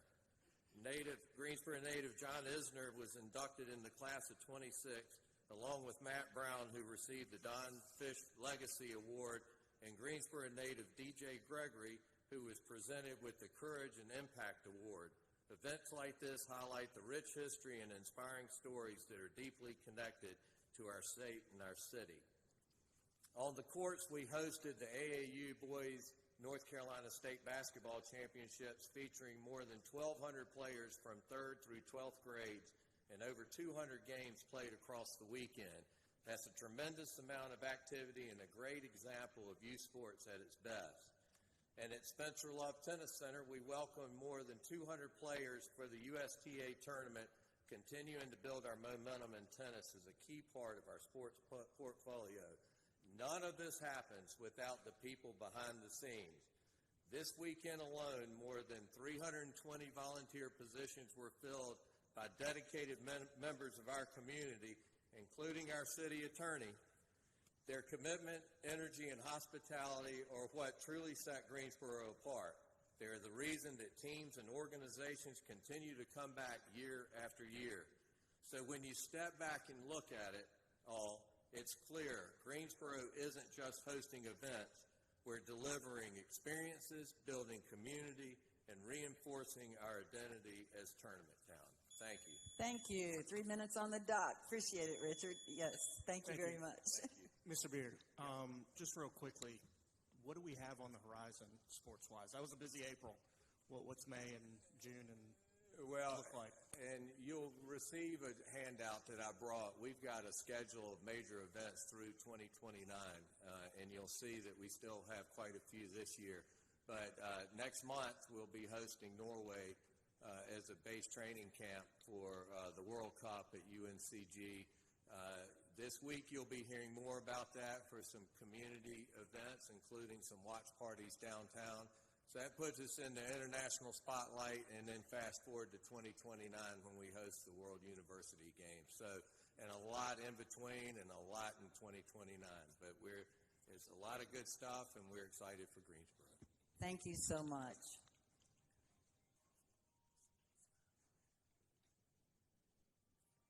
All right. Fanta Dorley.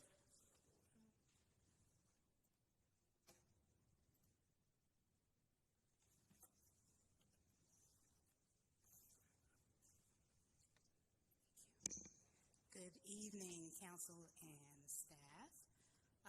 Kudos and big ups to Councilperson Crawford and Mayor Abuswaiter for their follow-up with me last month. Thank you so much.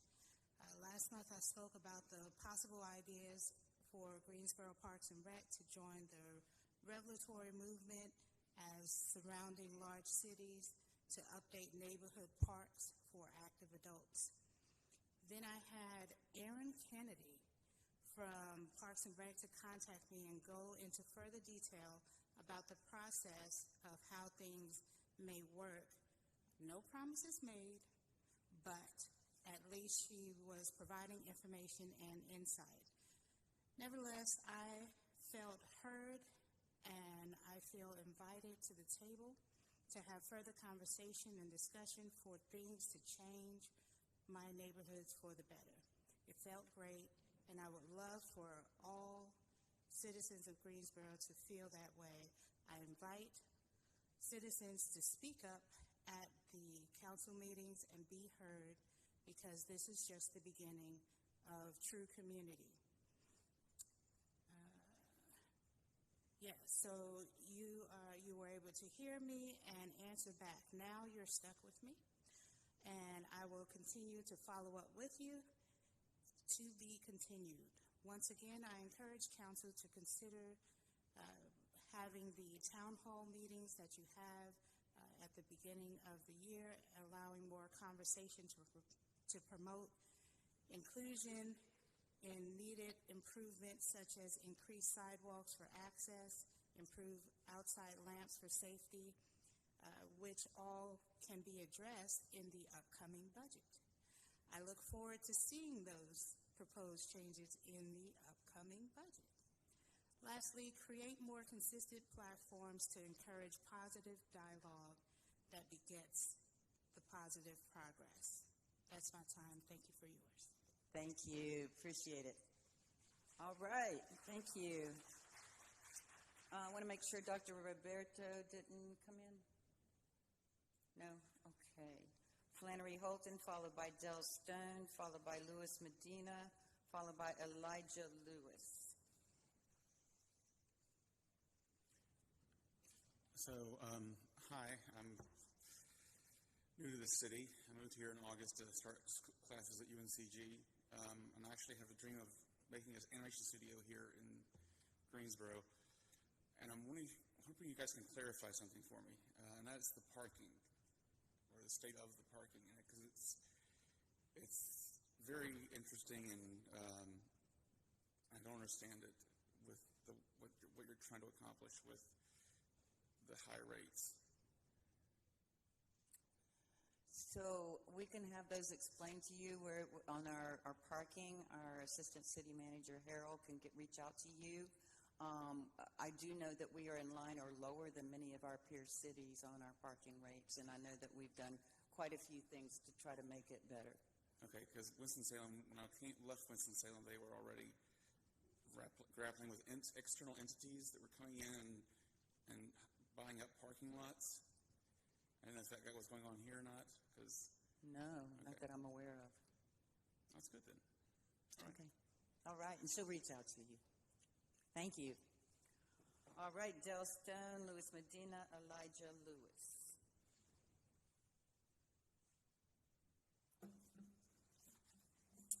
All right, good evening. I'm here tonight because I think the public here in Greensboro deserves to know this council's position on data centers in our city and why we do not yet have a moratorium on their construction. Data centers have become a major concern across our state and nation. They are an indicator of where government priorities lie, with large tech corporations intensifying mass surveillance and exploitation, or with residents who suffer the cost of publicly useless infrastructure. Data centers use our land, our power, our water. At the same time data centers are proliferating in the state, we're seeing unprecedented levels of drought and electricity rate increases. Governor Stein has noted that data centers account for about 80% of additional demand that Duke Energy expects. Data centers pollute our environment with toxic waste, light, noise, and heat. Research shows that data centers increase surrounding temperatures by 4 degrees and use as much water as entire towns. What do data centers provide for these immense costs? Why are lobbyists spending hundreds of millions to push their construction? Compute, they call it. In reality, it's grist for the mill of corporate profit. Data centers fuel gambling applications, cryptocurrency mining, and generative artificial intelligence. They train chatbots that provide an impressive array of services, ranging from deepfake porn to suicide manuals. Developers often tout the jobs that data centers provide, but the actual figures are staggering in their paucity.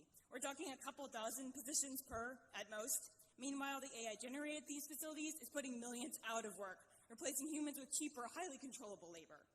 Data centers are not coming here for our benefit. They are coming here for us to contribute to their mounting human toll. There are already at least 4 data centers in Greensboro, with another slated to begin construction this fiscal quarter on the campus of A&T. 4 years ago, 3 current councilors voted to approve an incentive of over $500,000 to the Georgia-based corporation Impact Data to build a data center on the HBCU's campus. Quote, for the creation of 28 jobs paying not below $15 per hour. 28 jobs, $15 per hour. To an out-of-state company for a site that will poison our environment, siphon our resources, and rot our children's brains. Like other cities, Greensboro has no land use regulations or zoning codes addressing data centers. These new developments are moving more quickly than municipalities are prepared to address or even understand. How are the current data centers approved to proceed under zoning regulations that don't even acknowledge such a use type? It's in the use schedule. Until the public and this council understands the full scope and the consequences of allowing data centers in city limits, we cannot allow more to proceed. The human cost may not be compelling to this council, but perhaps the legal consequences of hastily permitting and incentivizing these toxin-emitting facilities will be. Like 7 other towns and 6 counties in North Carolina, Greensboro must institute a moratorium on data center construction.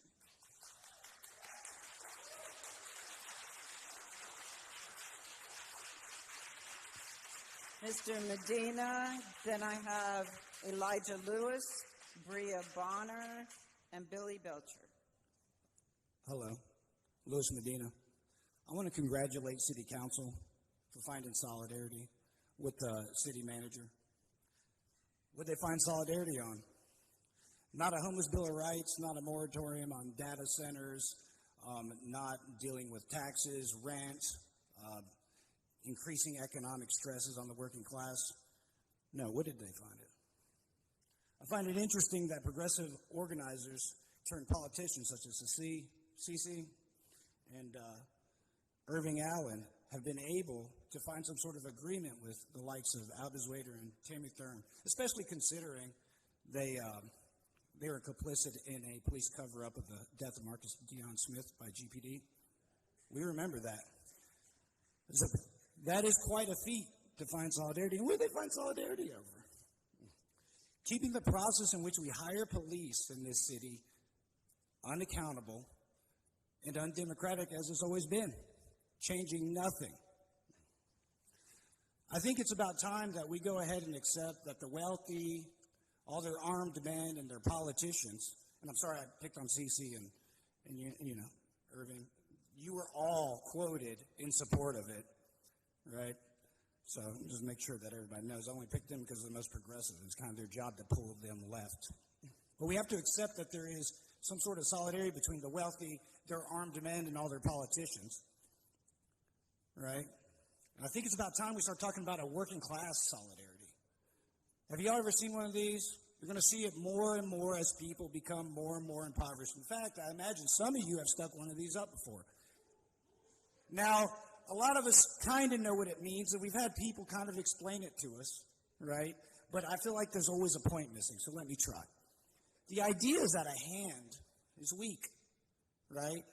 That there's all the space in between it, we'll say, is all the bull that separates the people in the working class, right? And when we get over that bull, we can start making a fist, become united, become strong, right? Right? But the thing that people always forget is explain, what is this for? What is the unity and strength of the working class for? What is the fist for? Everybody got quiet all of a sudden. I'll tell you this. We see what their class does with their strength. Every day they squeeze us. Everybody can feel it now, right? And when we can't give any more from taxes and inflation, right, and giving everything we can to our bosses, they squeeze us just a little bit more. Eventually, we're going to have to recognize that power came from us. And so I'm going to say, I'm going to give you my answer. Right? Just like the old city council, kind of like the new city council. Old city manager, new city manager. Thank you.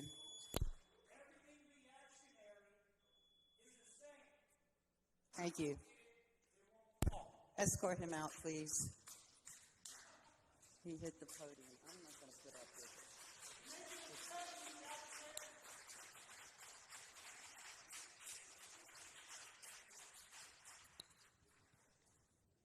All right, we have Elijah Lewis, then Bria Bonner, then Billy Belcher.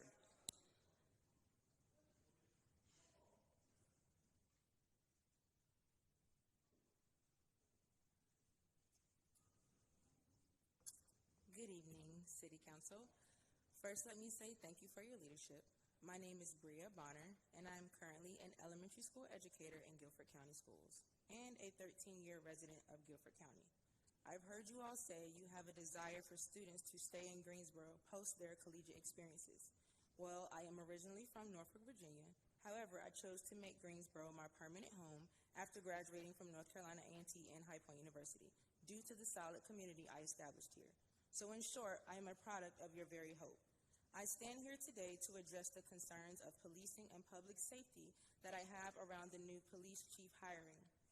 While I do believe in giving people a chance, I also believe in using wisdom, especially based on past experiences. I agree with majority of the concerns around this recent hire, so I won't restate what has already been said. What I will say is this. About a year ago, I had a gathering at my house where one of my brother's cars was broken into. The Greensboro police told me, "We only came because you called twice." Otherwise, we weren't coming because stuff happens like this all the time in this neighborhood. But actually, thanks to you, because we actually did find out who it was. I haven't had many encounters with the police, but majority of them leave me feeling uncared for, unseen, and unheard, such as this one. Especially after the officer said, "What more did you want us to do?" My response was to simply care. I voted for or wanted members of this city council to win the seats, and you did. While I understand that the city manager made the hire, I stand to make clear my stance of rescinding the offer. As you all occupy these seats, I hope that you will use your voice and leadership to press that the Greensboro Police Chief, whoever it shall be, put their time and energy into building community and positive relationships with the residents. Because if they don't put forth this effort, you will have shown, just like members of the current police department, the lack of care. The amount of stories around the world, and even here in our own city, of our black and brown citizens being mishandled are countless. Some make it to the headlines while thousands don't. I hope that Greensboro will be trendsetters in the aspect of changing the narrative by not approaching its residents they are hired to keep safe and make them feel protected with aggression, but with attention. I hope they will seek proper training to investigate real crimes, such as breaking into cars versus pulling over bikes for not having headlights that result in death. Let's change the approach to policing in Greensboro. You all chose to represent us, so I hope that you hear us and continue to represent us well, especially as it pertains to this topic. Thank you. Thank you.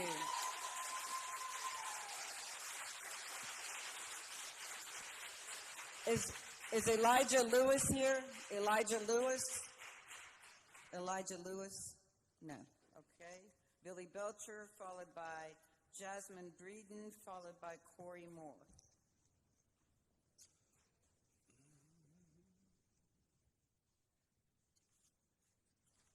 I'm Billy Belcher from WHO, the Working Class and Houseless Organizing Alliance of Greensboro. WHO finds it necessary to join the growing chorus of voices opposed to the new police chief. The city manager's choice, Chief Asfall, is literally fleeing a homicide investigation.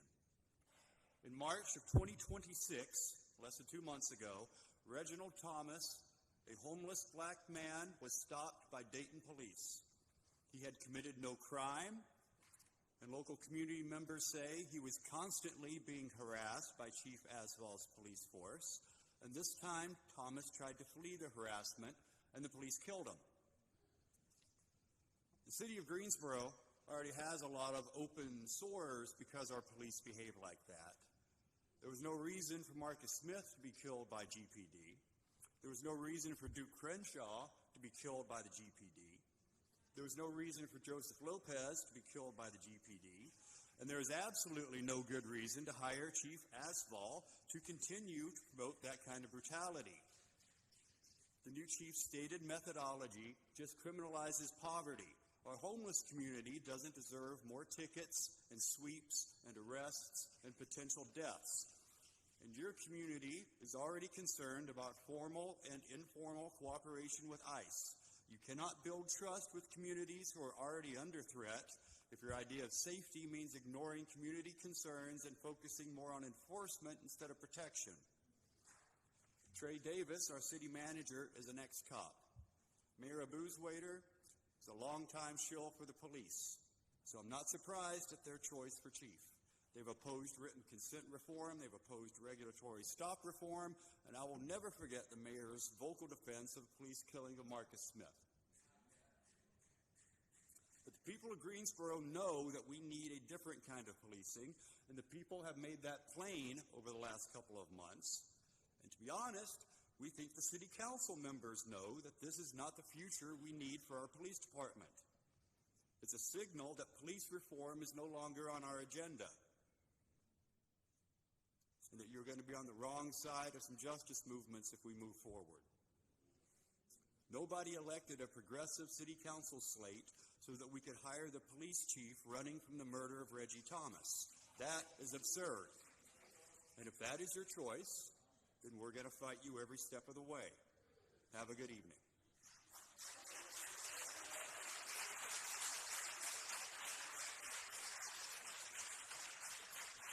I I have Jasmine Breeden, Corey Moore, and then it is 7:30, so we should take a break, but I don't know what is council's prerogative. You've got about 15, let's see, 2, 4, 6, 8, 10, about 18 more. For the closed caption, we'll take a break after you two speakers. Thank you. Good evening, Mayor and the members of the City Council. I'm here today because I care deeply about the safety, trust, and future of our community. When I was 17 years old, I was pulled over for the first time. I made a simple driving mistake when somebody was turning left and I went around them. I had seen many people do that before. But what stayed with me was I got pulled over. And I got pulled over. But what stayed with me was not being stopped. It was how I was treated. The officer approached me yelling and demanding my license, and he snatched it out my hand. I remember sitting there confused and afraid, crying because I didn't understand what I had done wrong or what might happen next. That moment didn't just end when I drove away. It shaped how I see law enforcement to this day. It taught me the way that officers show up, especially in small, everyday situations that can either build or trust or break it. That's why I'm here tonight. I'm a teacher, I'm a minister, and I'm a member of the Justice for the Next Generation. The decision before you is not just about filling the position. It's about choosing the tone, the culture, and the leadership that will define policing in our city. A police chief sets the expectations. They decide whether officers are trained to de-escalate or dominate, to communicate or command, to see residents as partners or as threats. There are concerns about this candidate, past conduct, leadership style, and relationship with the community. Those concerns deserve serious weight, because once trust is broken, it's incredibly difficult to rebuild. This is not assuming the worst, it's about setting a standard. Our community deserves leadership that prioritizes respect in every interaction, because I was 17. He didn't know how old I was, especially during minor stops. Accountability when things go wrong, transparency and decision-making, a commitment to building relationships, not fear. Residents should have not to wonder whether a small mistake would turn into a moment of fear or escalation. They should feel confident that the people sworn to protect them will treat them with dignity. You have the opportunity and the responsibility to ensure the next police chief reflects those values. I urge you to reconsider the appointment until you are certain that the candidate will strengthen trust and not weaken it. Because public safety it's not just about enforcement, but it's about trust, and it starts at the top. Thank you. Thank you.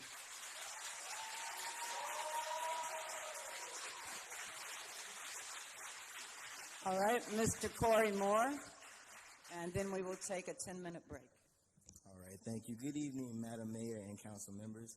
I just want to greet you with a smile really quick. That's something that I'm not offered when I'm pulled over by police for these regulatory stops.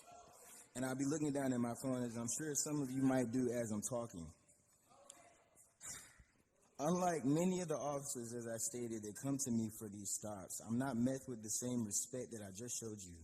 Madam Mayor, on April 7th, during your response to the many concerns of the people regarding this exact matter, you were interrupted by a member of this community and their outbursts, in which you visibly and audibly showed your frustration, voicing how you have sat through and had to hear everyone's comments, so much so to bring out the fact that these are the same comments that you've heard time and time again around this same issue before your mayoral administration.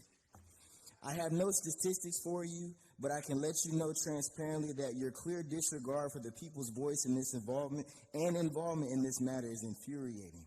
Hence why there has been an uproar about truth and transparency about this decision to bring in new leadership that will not improve our that will not improve the culture of our police department, but only act as a crippling placeholder or addition to the already tarnished reputation of the department. How would you feel, members of the council, if your at the time 24-year-old son was pulled over and ended up in the back of a squad car, surrounded by 8 other officers, trying to plead with them that I am who I say I am? And in spite of every single one of my efforts, with a record that is as clean as Clorox, it did not matter what I said to them. They thought I was somebody that was in several counties away from here because he used my name as an alias. Madam Mayor and Council, you do not care about our concerns because you have put us in a place yet again to speak to the same things you are tired of hearing. That's why some of you have been on your phones throughout this entire session. Well, I'm here to let you know because you had no desire to be transparent and keep the community not just involved, but a key component in the decision of this hiring. You will keep having to hear us because leadership influences culture that impacts community. I may not have ever heard Reginald Thomas, but I felt him. And there are some people on this council that don't understand why we're frustrated. That's because you don't feel us. We come up here and we talk and we speak, and you say you hear us, but you don't understand. And that's why we will keep coming down here and keep on talking until you feel us. Because until that occurs, there won't be change in the areas that are necessary to make sure that black men and women and brown men and women just like me, the ones that the ones that elected you to these offices, right? That you're supposed to be speaking for. This is not the council versus the people. This is people talking to the council that we elected. Thank you.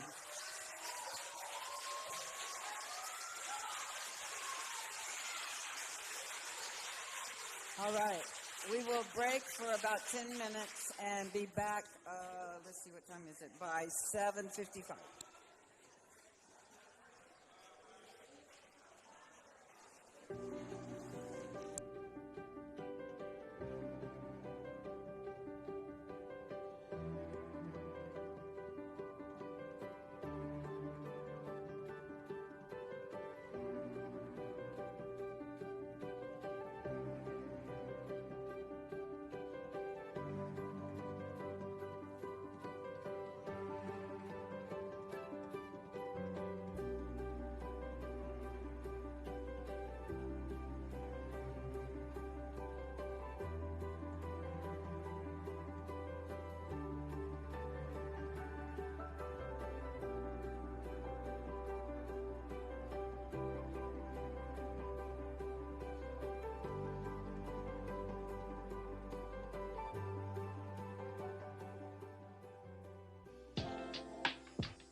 Welcome to the Pines, located at 230 North Elm Street inside of the Renaissance Plaza.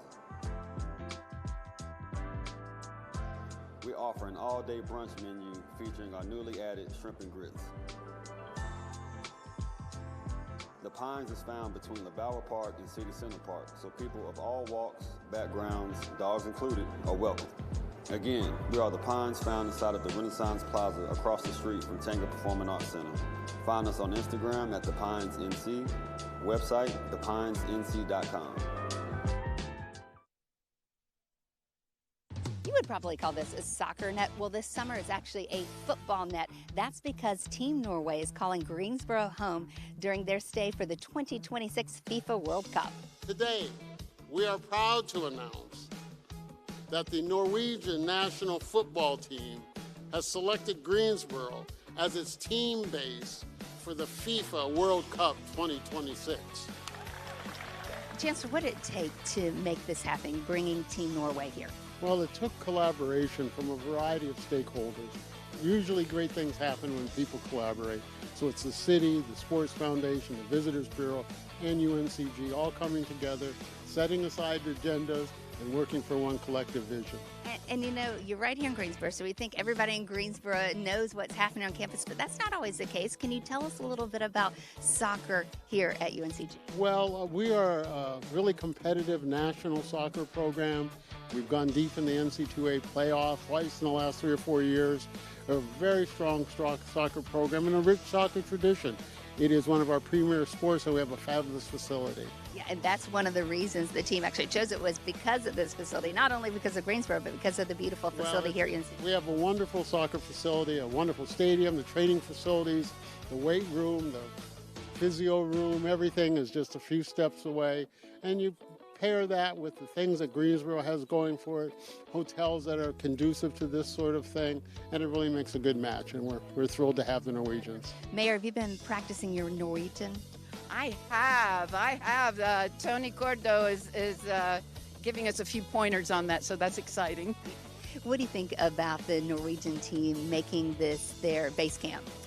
I think it's thrilling, exciting, and it just shows how special Greensboro is, and that the whole world is noticing that. So I am thrilled that they are coming here to have us as their home base. Are you a soccer fan?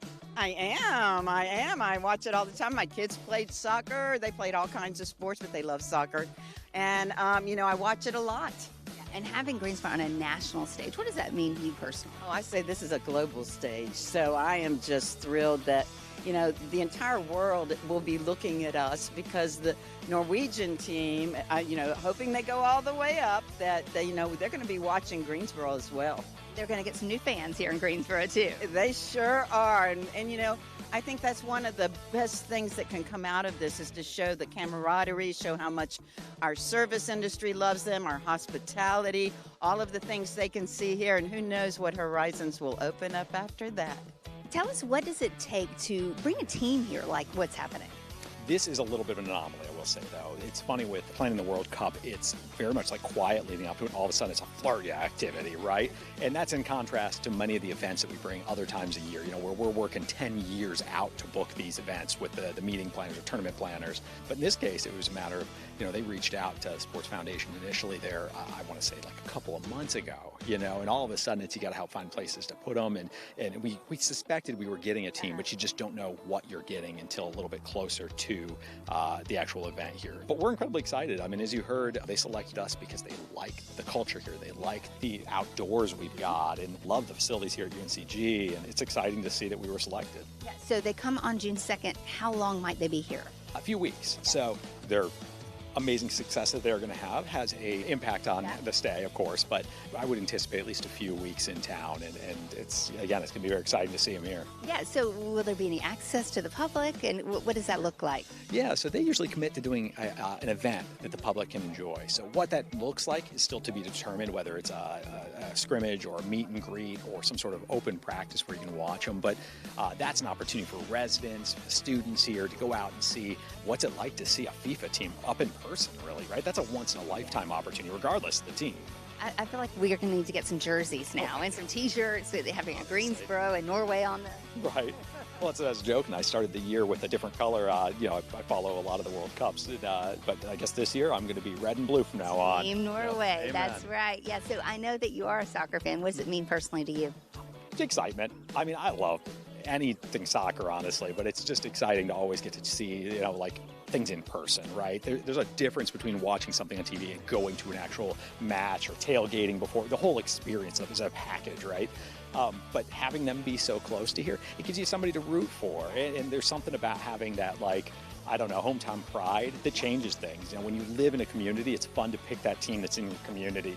Team Norway is calling Greensboro home this summer, training at UNCG for the 2026 FIFA World Cup. There may be opportunities to actually see them train, see the team in person, and we'll be keeping you updated that over the summer. Parking in downtown Greensboro is easy with the Park Mobile app. You can easily pay for parking in any public surface lot or on-street meter location using this simple, user-friendly app. After downloading and opening the app, you will see a map displaying your location and nearby parking zones. Once you've parked, confirm your zone number on the closest Park Mobile sign, select the amount of time you'd like to stay, and complete your payment. Need to extend your time? Open the app and add to the maximum time limit allowed in the zone. No smartphone, no problem. Call 877-727-5301 to set up your payment. Need ADA accessible parking? Display your valid placard and select the accessible zone in your location, even if you aren't in a designated accessible space. Friendly reminder, Parking is free in public surface lots and on-street locations after 5 p.m. Monday through Friday. Parking is also free all weekend and on city-recognized holidays. So plan your next trip downtown, support your favorite small businesses, and don't forget to use the Park Mobile app for convenient, hassle-free parking payments.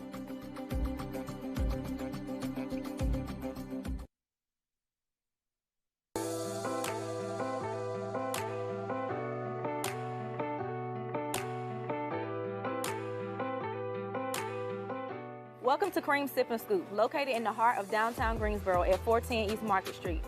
We offer 12 unique ice cream flavors, handcrafted milkshakes, dirty sodas, lattes, and cocktails, all in one place. Whether you're trying our fan favorite Blue Panda ice cream or sipping on a Little Loco dirty soda, you're guaranteed to leave satisfied. We also proudly offer vegan and dairy-free options, so there's something for everyone. Cream isn't just an ice cream shop, it's the new generation's ice cream bar experience. Come find us downtown Greensboro, and don't forget to follow us on Instagram at CreamGSO.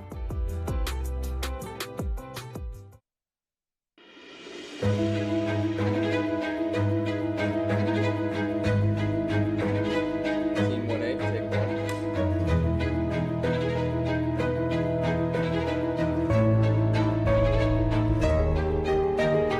In October of 1924, a group of people got together and said, we just got through the Great War. We need a museum. When you go through the museum as a whole, you see just how incredibly rich and diverse the history is of this city, which in some ways a microcosm of the nation as a whole. I love that the museum is here because it gives me a chance to step in the world and be able to create and understand and to analyze and to criticize, to judge, just to do all the things that we should be doing as citizens. It's a place where people can always come to see what was it like and what used to be here. We have treasures here. To have them be open and accessible and free is one of the greatest benefits. People are in the same room listening to a speaker because the museum has brought them in. And I see that, I'm like, you know what? This is a way to foster and bridge understanding. The Greensboro History Museum is very vital to Guilford County and Greensboro, that takes care and covers every bit of the city's history. The public-private partnership is a beautiful relationship with the city and the museum. There's lots of value in that relationship. It's a very special place, and it's really where you can come to learn about Greensboro's past, but you can learn also about where Greensboro is going. Together with our community, the Greensboro History Museum collects stories and objects, connects generations, and challenges people to think about the past, the present, and the future.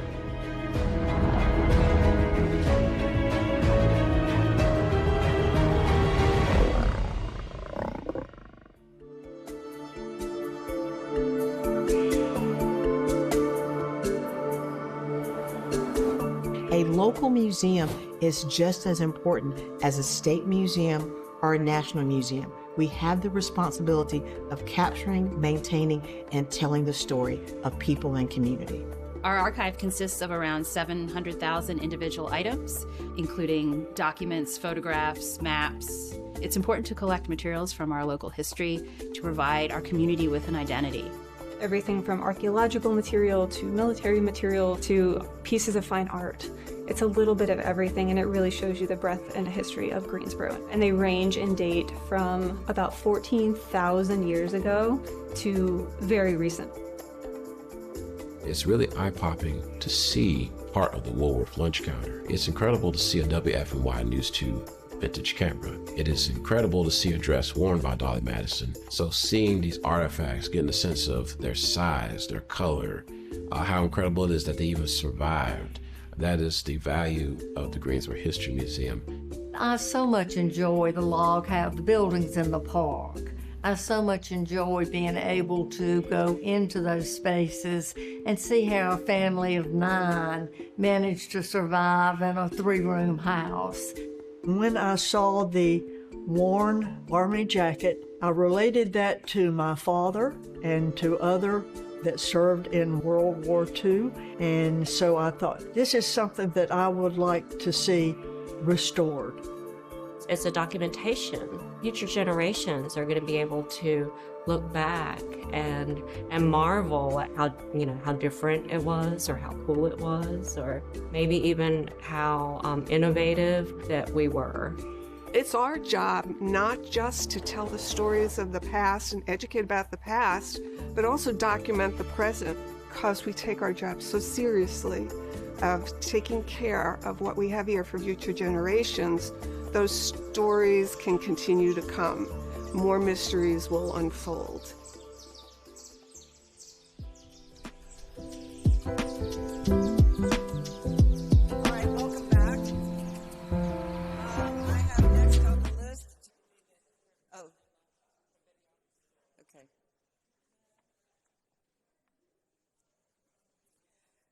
Welcome back, everyone. I have first on my list Christopher Goldman, Tanisha Thomas, and Taylor Butler.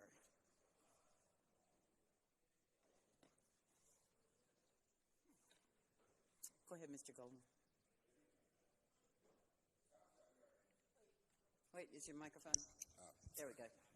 Thank you. Good evening. The times that we are in, politicians overpromise and underdeliver. Transparency and accountability are thrown around without actions, and we are told our voices don't matter. Or they do matter. And many times it hasn't. So many young people are disillusioned with the voting process that they believe that their voices don't matter. In this last voting cycles, me and many of my peers looked up to this council as examples of something different, of a meaningful change and not just a win. So while you do lift up that Trey has the right to make the decision, I have been under good leaders and poor leaders, and I know what it feels like to be encouraged to do more than just the job. The issue tonight isn't whether that Trey had the authority, because he did. He has the right to make the decision of hiring. But the issue is that he did not honor the people with his decision, the people that he was supposed to serve. He had the ability to make this a more community-involved process, to introduce transparency, but instead he opened the door, he made us think we were going to be considered, and he made the decision without us. He had these forums, and he took all these suggestions of what people wanted, and he said that he sought for a qualified candidate to meet those goals, but we have a candidate that does not meet those goals. Instead, he has said, he has been quoted to say, "I would hope that the people in this community will provide me the respect to know that the decision I made was the best for this community." And I would say that the respect has to go both ways. Because to this city and to this council, what you have shown is that our concerns don't matter. You wouldn't justify our concerns. You superseded them with your knowledge, with your supposed knowledge. Other cities have applicants sign waivers that allow their names to be shared with the community. Public finance forms exist so the candidates can be vetted and introduced to the community before they're chosen. These aren't legal requirements, but they are choices, and you chose differently. The last time we were here, you said, Mayor Mary Kay, you said you heard the complaints from over the last 2 years, but what did it matter? Because at this time, with more concerns, we are stuck with the decisions that nobody is speaking to from our council. You're telling us that you know what's best for us, that this is the decision, so deal with it, that we have a voice but no impact. You're telling us that you would rather risk a continued history of controversy and obscurity rather than the possibility of a lawsuit from the retention. And if you feel like I'm putting words in your mouth, City Council, just know your action has spoken louder than your words or your silence. So again, the decision was the city managers and not the council, but you as the council has the responsibility to respond to the community's concerns, and instead the lawsuit risk became the reason to stay the course. So I'm asking you, as public servants and representatives, when do our voice matter? Thank you, Mr. Goldman. Thank you, Mr. Goldman. I have Tanisha Thomas, Taylor Butler, Madison Jones, and then Haywood McCoy. Good evening. My name is Tanisha Thomas, and I've been a resident of the city of Greensboro for the past 6 years since graduating from the illustrious North Carolina Agricultural and Technical State University with a degree in mathematics. Many people believe that mathematics is the study of numbers, but it's actually a study of logic. So when you, Mayor, said that you could not do anything about Trey's decision because of the law, I decided to do the logical thing and redirect my anger towards the law. However, upon consulting with the law, I've come to the conclusion that that was a complete lie. NC General Statute 168-147 clearly states that the city manager serves at the pleasure of the council. NC General Statute 168-148 states that the manager is responsible to the council, meaning any and all decisions that the city manager makes is subject to any lines of questioning from the council and can be overridden by the council.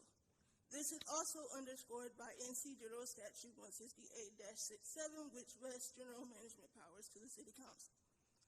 I have yet to hear of a job where an employee can commit an egregious offense that poses a viable threat to public safety, and the supervisor can say, I can't do anything about it, and the supervisor and the employee get to keep their jobs. I would have respected you more if you just stood 10 toes down and said that you support the city manager's decision because it aligns with your personal philosophy and moral values. You have spat in the face of those of us who took a chance on you. When you sat on my stage as a founding member of Justice for the Next Generation, and you said that you would stand against the Trump regime, yet you are supporting the hiring of a chief who would literally invite and make comfortable the chaos that comes with Trump and the MAGA regime. Yes, you may face a lawsuit from Absol for rescinding the offer, but would you rather a lawsuit or dead bodies on your hands? A refusal to rescind tells us that you would rather dead bodies in the streets and blood on your hands. Finally, seeing as this is a council that is composed mainly of people of color, Black people, I would like to remind you, you are Black before you are anything else. Don't think that because you are a council member, you will be safe. There have been several instances and circumstances where lawyers, judges, and even undercover or off-duty cops have found themselves at the brunt of police brutality. You will not be safe, and don't let a temporary seat make you forget who you are and where you came from. Even though we will have to wait a little while, the same people who decided to hire you still holds all power to fire you. All right, we have Taylor Butler, Madison Jones, and Haywood McCoy.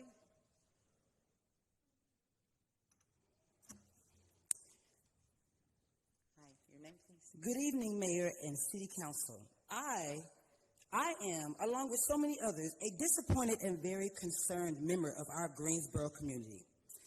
After graduating and coming from Houston, Texas, and graduating from North Carolina A&T State University, I chose to stay in Greensboro.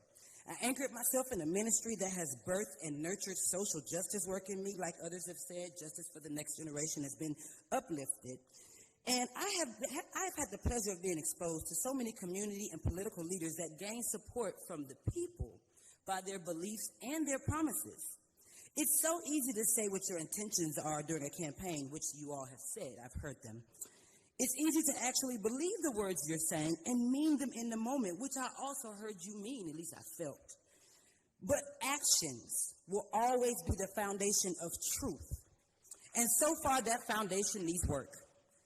Transparency, a word you've heard from the community many times, and that's because it has not been a part of the hiring process of the police chief that's set to begin duties on May 13th, per the city manager. Why, as the community,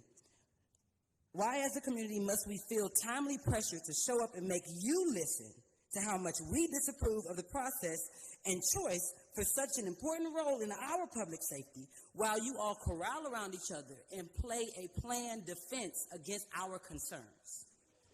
Just for, politics' sake. Instead of hearing why we disagree with the police chief's decision and taking them into consideration, upon the last speech from several individuals, the whole line, about a month ago, you immediately responded in that meeting with a lack of reception and defensive statements. You know, sitting here watching that video with Trudy Wade, I respected that counselor. I respected her for a moment. I said, I don't know what's happening. But she said, oh, we need to listen because someone's concerned. Per the mayor, I don't believe the offer will be rescinded. That thought was locked and loaded to be said on the mic instead of a pause to review or some sort of acknowledgement of the process failures in general. There might have been text messages and things going around. I have no proof. But to my brother, you were on your phone most of the time until it was time to say your time is up. Are these meetings just a time slot in your schedules? A check in your box of your duties? Or is it a place that the voices that voted for you can both be heard and valued? Well, here's another chance to prove the latter. We disapprove, the community disapproves of your choices. Rescind the offer. There's a legal term, res ipsa loquitur. Yes, it's based in negligence, or proving the negligence. And I'm not going to sit here and try to make it a legal thing, but what I will say, what that means, res ipsa loquitur, it means the thing speaks for itself. Your silence has spoken loudly. Thank you.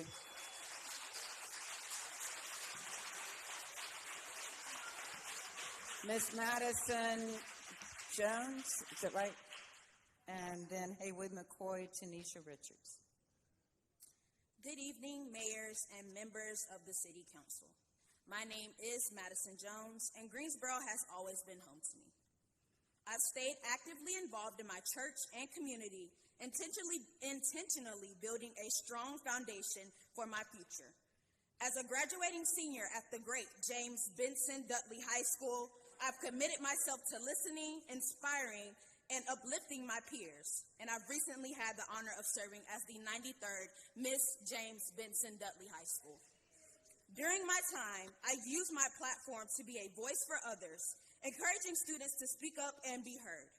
I believe I was entrusted with that role because I've been dependable, compassionate, and committed to serving with integrity. But that same integrity is something I've not seen in recent weeks. Recent decisions made by the city manager and supported by this council have not reflected it. Integrity is defined as being honest, ethical, and grounded in strong moral principles. And it looks like including the community in decisions that affect us. It means not abusing power. And it means making the right decision even when it's hard.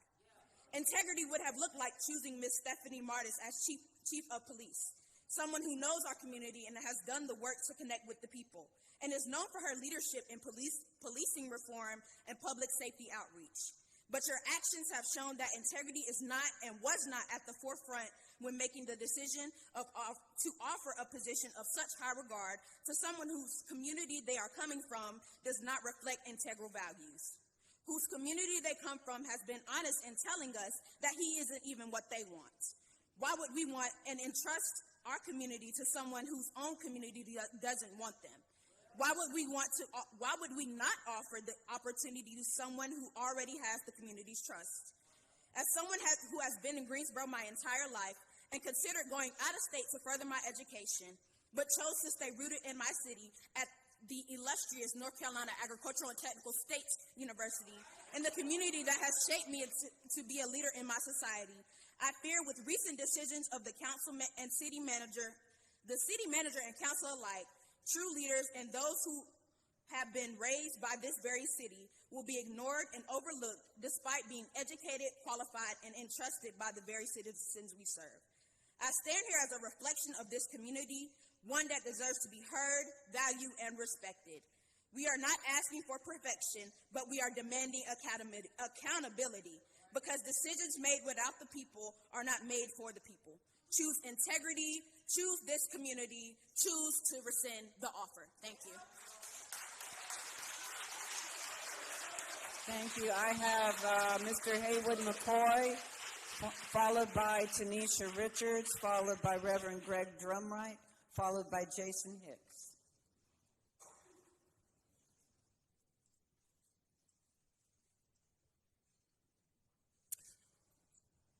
Good evening, Madam Mayor and City Council. I've come to add to one of the many voices dissenting the decision to adopt Kasman Afzal as the new Greensboro Police Chief. A dissent that has been not so subtly and oh so very casually brushed aside in light of a multitude of both empirical and anecdotal data that reflects what a mistake this decision would be. Data that reflects how Afzal's tenure as police chief demonstrates that his installment would be anything but devastating to a community already suffering under the institutionalized and seemingly unchanging system that we are supposed to be governed by. I stand here as a proud member of Justice for the Next Generation, respectfully indignant and disappointed, in front of a committee and city manager that has been either too silent or strategically lacking in transparency to a Machiavellian degree, in order to all but say, this is our decision, just live with it. Which is exactly why we are asking you to rescind the decision. We wish to have the privilege to walk, drive, and commune without the hanging fear that we won't be able to live to tell the tale under the consequence of this decision. You insist that our voice matters, but I needn't remind anyone, but I will. Actions speak louder than words. Thank you. Thank you. I have Tanisha Richards, Reverend Greg Drumright, and then Jason Hicks. Good evening. My name is Tanisha Richards. I am an educator, I'm an advocate for youth, and proud member of Justice for the Next Generation, and a taxpaying resident of the city of Greensboro who is tired of elected leadership gaining the votes of the people but not serving the needs of the people. The hiring of Cameron Afzal deeply concerns me. Let me tell you why. But first, I have some questions. How do you hire a new police chief with fresh blood on his hands? How can you invite the people to democracy and then shut the door in our face? What you really are saying when you conduct a nationwide search for a new police chief, rather than promoting within, is that you don't even value what you have homegrown. If history means anything, Greensboro has not done well with protecting and serving, but I guess this decision is on brand, huh? And that's why I can't remain silent, because silence is complicity. Silence is consent, and today I stand here refusing to give you either. You ask for trust, but trust is not demanded. It is built through transparency, accountability, and demonstrated respect for the very people you serve. What we are witnessing is not leadership, it's disregard. It's a continuation of decisions made about the people, but without the people. You cannot champion public safety while ignoring public voice. You cannot speak of unity while deepening division, and you certainly cannot claim progress while repeating patterns that have historically harmed the very communities you are sworn to protect. I asked the city council as well as the city manager, what and who do you value? I value the 500 plus people entrusted to my leadership every day. I recognize that every decision I make can set them up for success or set them up for failure. But do you? So I ask you again, who are you really serving? Because it doesn't feel like you're serving the people in this room. It doesn't feel like you hear the communities crying out for justice, fairness, and dignity. We're not just constituents, we're citizens. We are taxpayers, the taxpayers who pay the settlements on the civil suits of your mismanagement. This is your moment to choose differently, to listen, to engage, to correct course. Because if you will not act in the interest of the people, then the people will remember, and we will respond accordingly by rescinding our vote.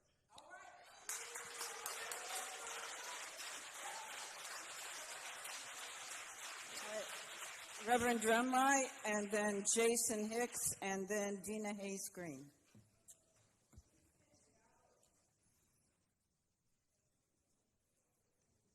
Greetings, Council, Mayor. 9 months ago, I stood before the Council to make appeals around the police transparency, policy, and personnel. What has happened since August 4th, 2025? All of you all were elected, some re-elected. The chief then resigned. Officer B.W. McDaniels retained his job, and a new chief has been hired. What hasn't happened in 9 months? Policies have not changed, and transparency has not been birthed. We, who have been policed the most, charged the most, criminalized, and convicted the most, are still here asking for the least. Yet you've said, we hear you. You said it on press releases, you said it at the last council meeting, but we want you to help us, not just hear us. Policing minorities took center stage during citywide summits that I hosted, and the public decided on trusting your leadership around how you responded in those conversations. But action around policy did not happen. Our call for a rescission of the offer is based on that and the flawed process that has ensued. Therefore, we do not believe that we are building trust with you. Do you care if the people trust you? Let's be clear about the people I'm talking about. The people who have been historically and oppressed and over-policed. People who have been disenfranchised by the over-criminalization of our community. Who have emerged from the entrapments of slavery, poverty, and injustice, yeah, I will name them, to be educated and elected, to be proprietors and policy shapers, who refuse to stop fighting for our people, no matter how many degrees we've earned or how much money we've made or how many accolades we've achieved, but rather how much change we've stood for and still stand for. The only reason we are now receiving inquiries about changing policy is because the person who has to agree on it all is not at the table yet. We, being the people, and you, being council and staff, are only now willing to entertain it for that very reason. Those policy changes were made 9 months ago, and today it's just rumors. It should be speaking its first sounds, growing and existing, but instead it was aborted in August, which is why the policies for fair policing is not alive in May. This is not about transactions, it's about truth. Data don't lie, and neither does the fruit of your work. And so I'm asking you tonight to do 3 things. We need you to rescind the offer, pause the start date, and give us the policy work we asked for. Not broken promises parading as future policies. We want all of it, and we want it now. Thank you.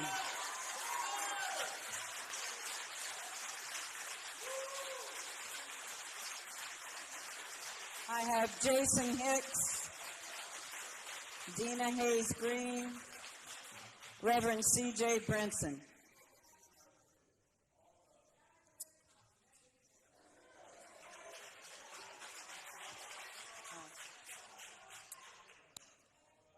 All right, Mr. Hicks.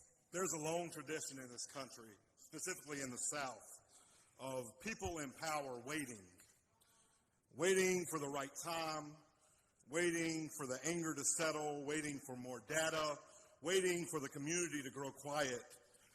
And while they wait, the names pile up. To only name a few: Joseph Lopez, Nisanto Crenshaw, Saeed Azim. And those are not abstractions.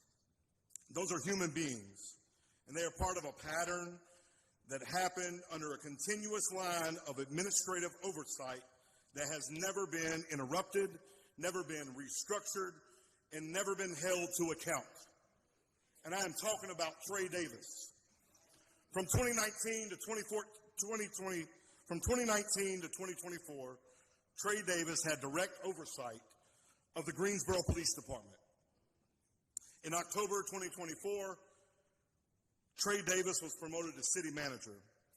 That continuity matters, because when the same person oversees the same structure and produces the same outcome, we are no longer talking about individual failures.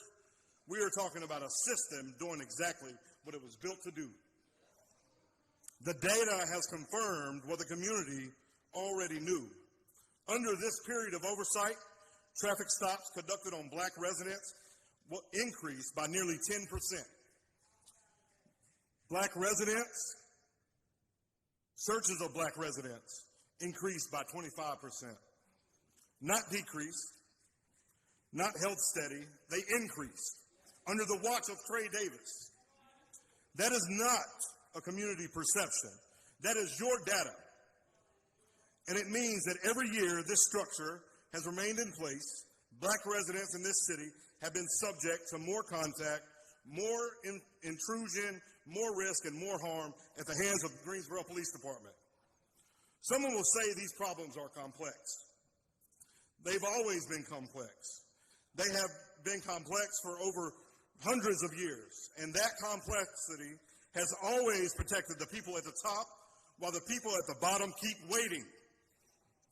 So I ask you tonight, on the record, do you support Trey Davis in his decision? I'm not asking Mary Kay, I'm asking all 9 of you. Because deprioritize regulatory stops. That is where the disparity lives, and it has lived there, and it has gotten worse since 2019, when Trey Davis became the assistant city manager over public safety. Implement informed consent. Thank you. Because no resident should be searched without knowing they can say no. And hold this administration accountable, because the data says outcomes have declined, not stagnated decline. Thank you. Your time is up, Mr. Hicks.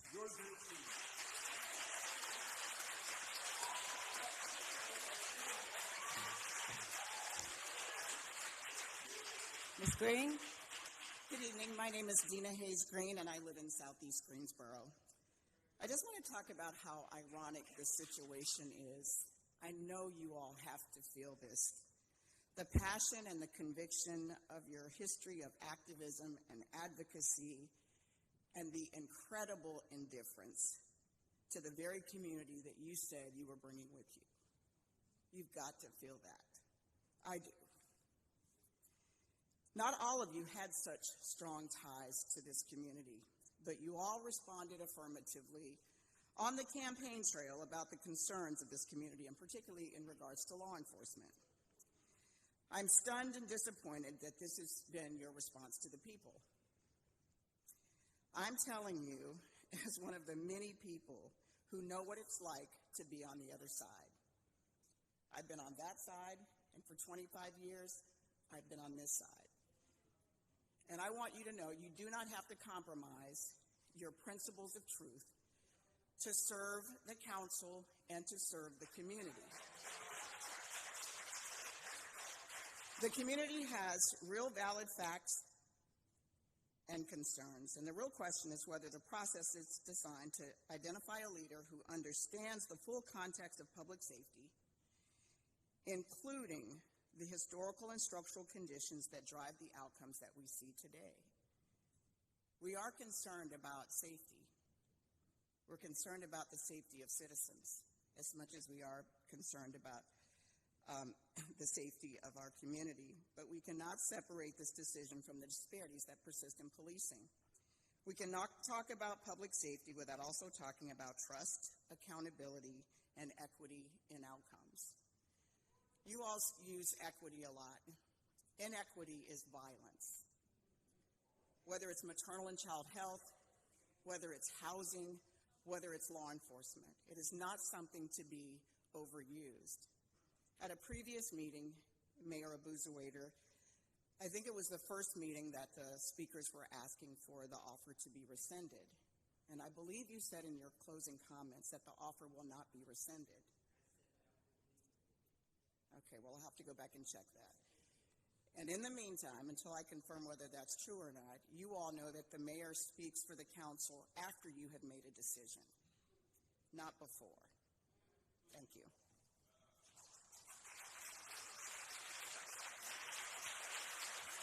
All right, I have Reverend Brinson, Reverend C.J. Brinson, Jean Blackman, Dr. Jean Blackman, I believe, Christine Hoffner.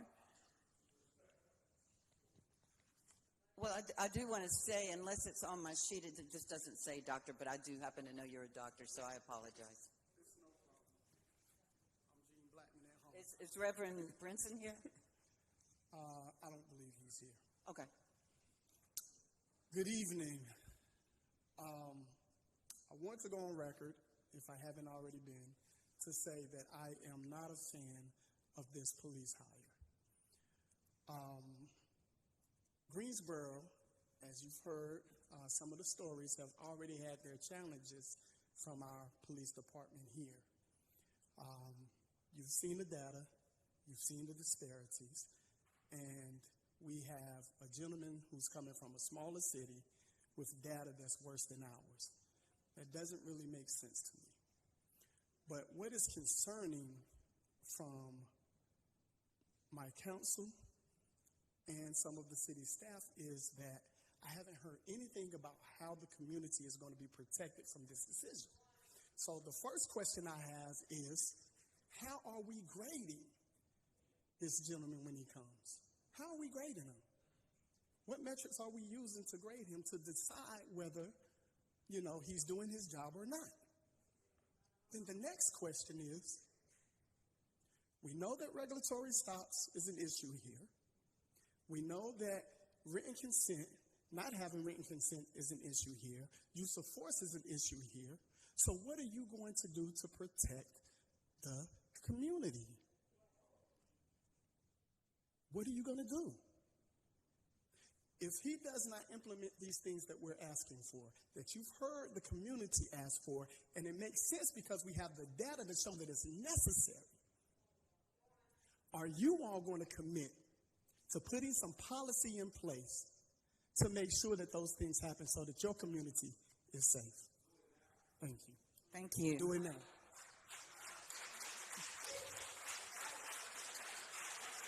I have Christine Hoffner, Amora Brown, and Lakeija Floyd. Those are all my speakers. Lakeija, I'm sorry. Lakeija Floyd. Ms. Hoffner. My name is Christine Hoffner. Can you hear me? Yes. I plan to bring up GPD's problematic policy on probable cause searches, but first I have to say I share the concerns others are expressing about the lack of transparency in the hiring process for the new police chief. It's troubling when what the public is told by city officials is not what actually happens. It's hard to know if what city officials say is well-intentioned, and it's getting harder to believe that it is when they disregard public input and then give no explanation for that. As to probable cause searches, looking back to 2020, when City Council took a first tentative step to improve racial disparities and harassment in police searches. That's when that happened. Despite Mary Kay's dislike for the idea of micromanaging GPD, it turns out that may be exactly what's needed. I looked at GPD's directive on searches. It contains a sentence stating, a probable cause search which does not result in charges and or contraband being found does not require an incident report.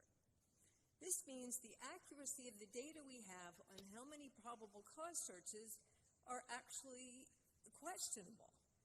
We don't know how many are conducted. We're left to infer that many more are conducted than the data shows. So I'm asking, would U.S. City Council direct the city manager to direct the police chief to amend this sentence in the Greensboro Police Department Directives Manual to make it so that probable cause searches, regardless of result, are recorded on incident reports. That will change the public's access to information so they get accurate data. Meanwhile, as far as the police chief, I am questioning this city manager's statement that that decision reflects what the community asked for. I doubt his statement because I was at a meeting, a community meeting, looking for input, and I raised the issue of an outsider being hired. But strong and cogent arguments were made by many community members that the hire should come from within GPD. So our community needs decisions that are based in truth. What will you do to assure us of that? Thank you.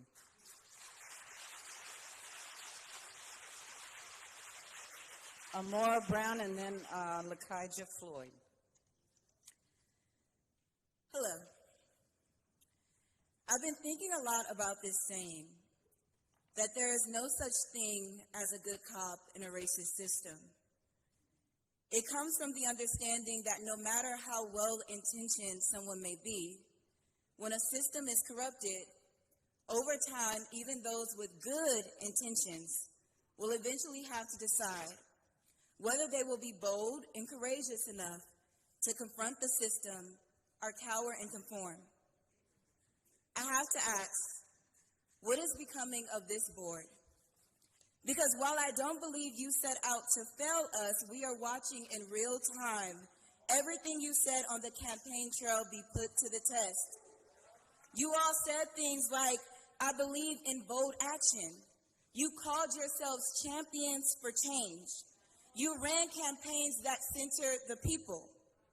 And we, the people, believe that you all would represent us well. However, your silence has been too loud. Your community came to you, and we said we are afraid. We said we feel muted. We said we are concerned for our children, and we are asking you to reconsider. We brought you the facts and the footage of what policing looks like under his leadership. We made it clear that Black people are over-policed under his watch. And in response, Mayor, you said you hoped that we would give him a chance. As an educator, I give my students chances when they turn in their work late. But when it comes to people's lives, things that cannot be restored, chances are not appropriate. Change is. I'm praying that you all would hear us. While it may be pricey to rescind the offer, I believe our lives and our livelihood are worth the expense.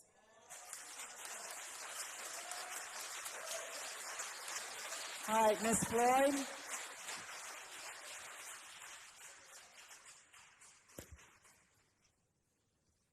Greetings, and thank you for the opportunity to speak. Now, I ask you to listen, especially if you believe this matter does not need to be addressed. I am a part of the number of university students who stay here and make Greensboro our home.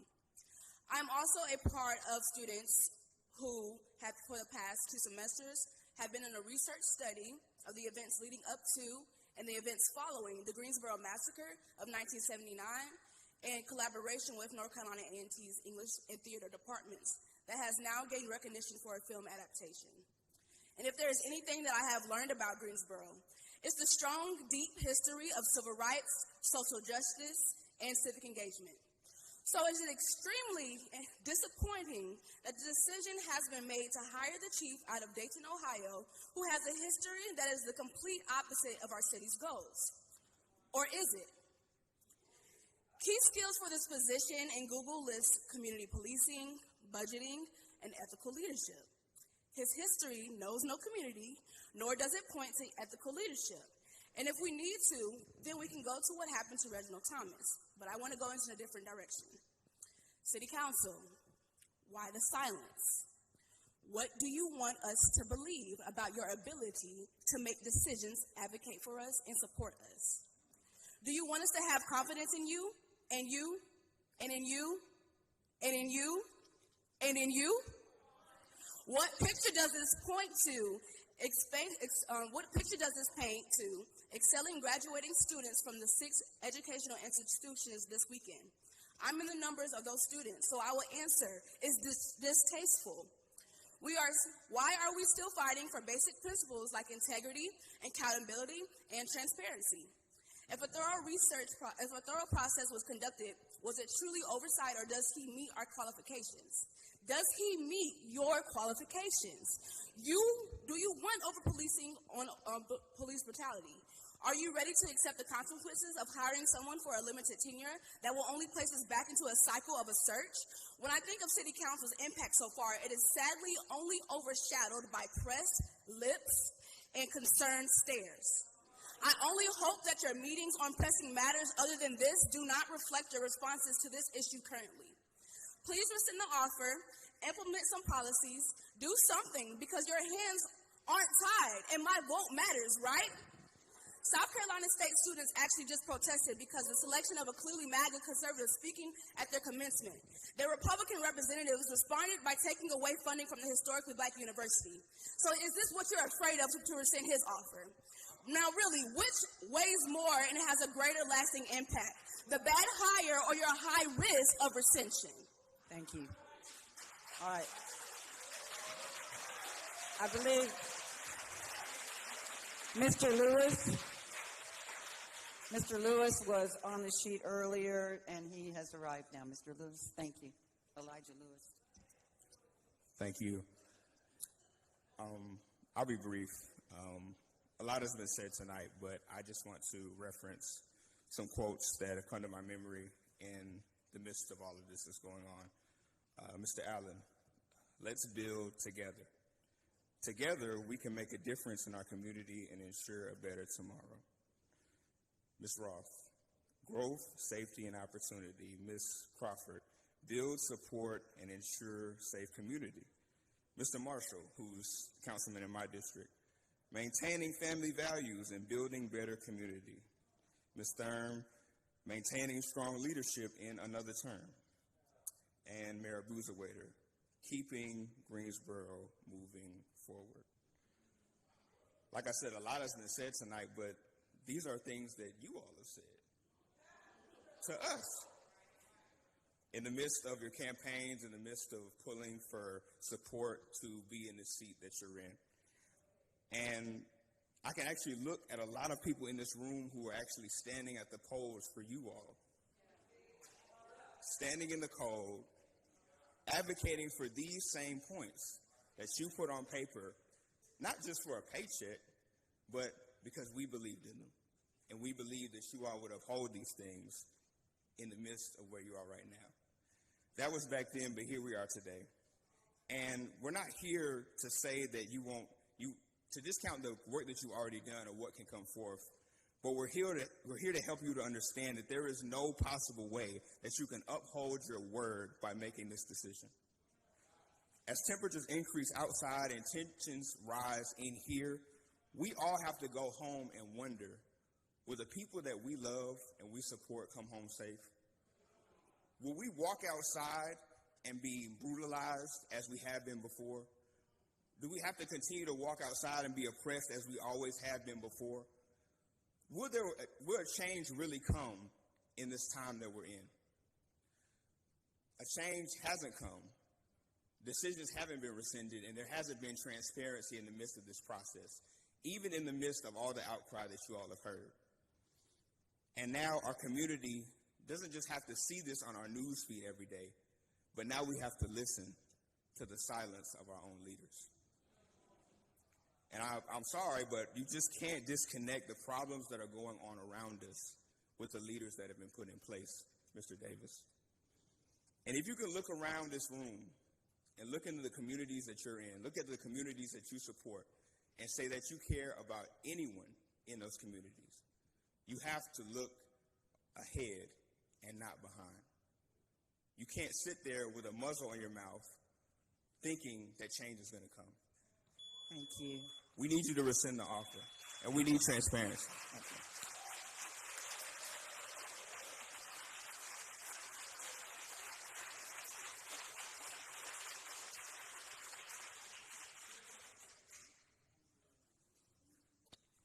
Thank you all. We'll move on to our business agenda items. We have item I-1, resolution authorizing community project funding grant agreement in the amount of $4 million with the U.S. Department of Housing and Urban Development for the Elm Eugene Gateway Complete Streets Project. All right. Is Sam? I don't see him. Was there going to be a presentation on this? Who would like to talk about? No? No? Okay, I would accept a motion. Move the item. Moved by Ms. Black. Do I hear a second? Seconded by Ms. Thurm. I heard first. Council, please vote.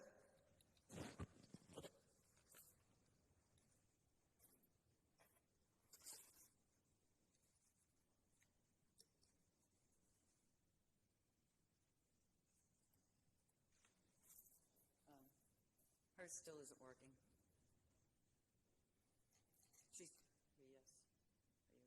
She's a yes. And that carries 9-0. Item I2, ordinance in the amount of $4 million, establishing the budget for community project funding grant agreement with the U.S. Department of Housing and Urban Development for the Elm Eugene Gateway Complete Streets project. Move the item. Moved by Ms. Black. Do I hear a second? Seconded by Ms. Thurm. Any discussion? Hearing none. Council, please vote.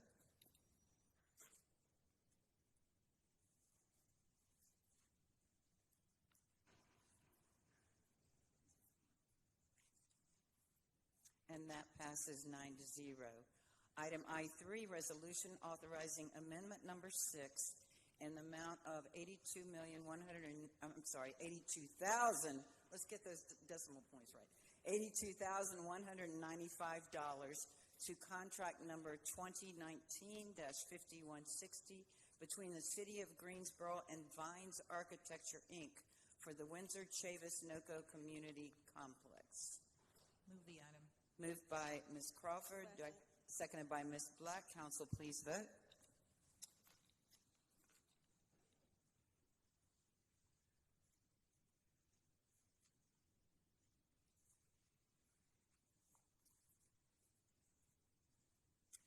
And that passes 9-0. Item I4, resolution to authorize change order number 3 to contract 2023-0060 in the amount of $760,203.45 with Samet Corporation for the Windsor Chavis NoCo Community Complex Building Construction. Do I hear a motion? Moved by Ms. Thurm, seconded by Mr. Marshall. Council, please vote.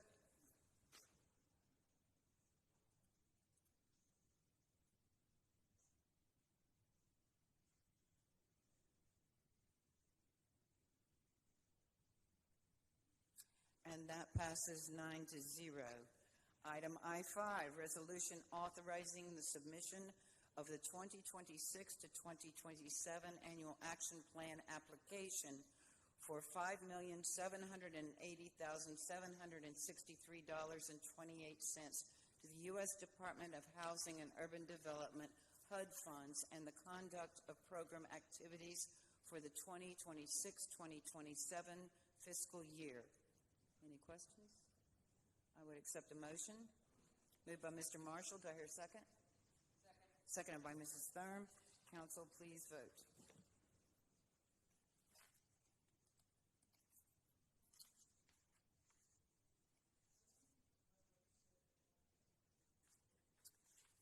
I don't think he's here now. All right. Samuel is here. I think they would still like the presentation. Okay? Mrs. Parker Wood.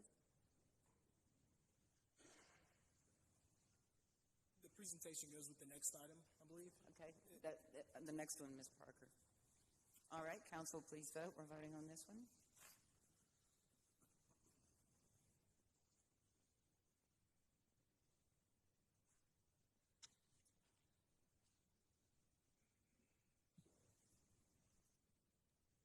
Has everyone voted? Someone's not voted. Are you a yes? She's a yes.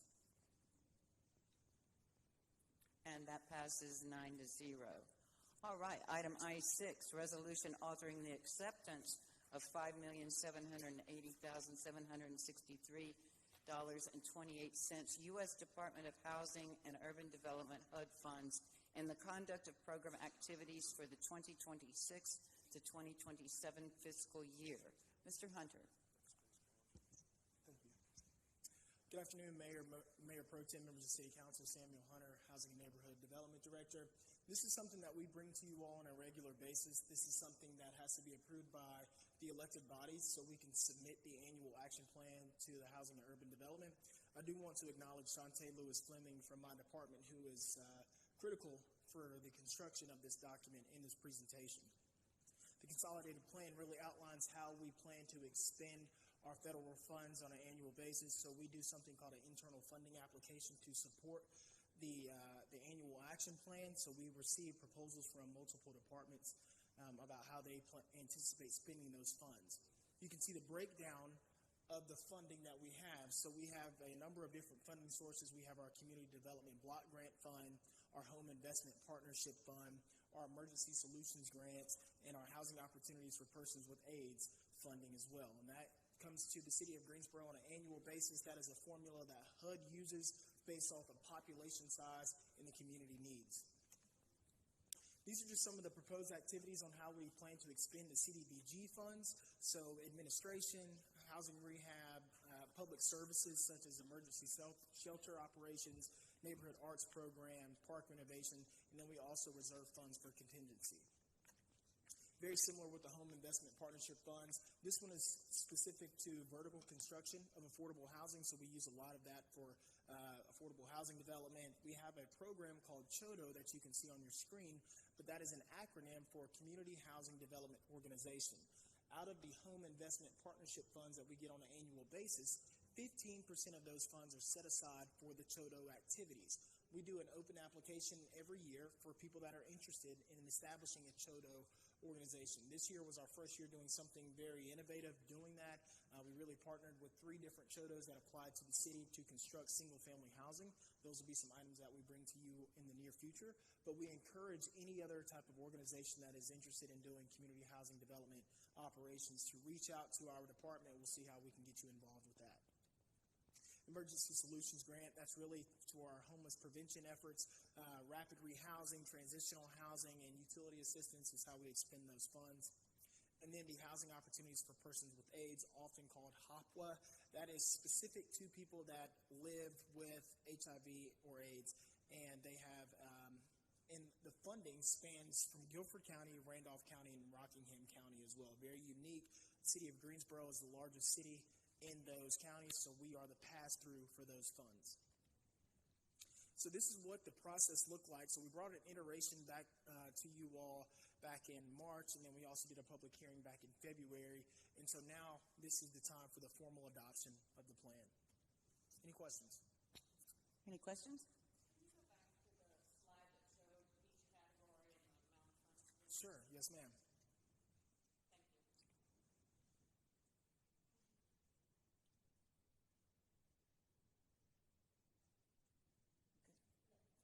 Good.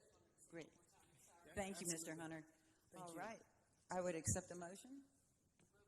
Moved by Mrs. Thurm. Do I hear a second? Seconded by Ms. Parker. All right. Council, please vote.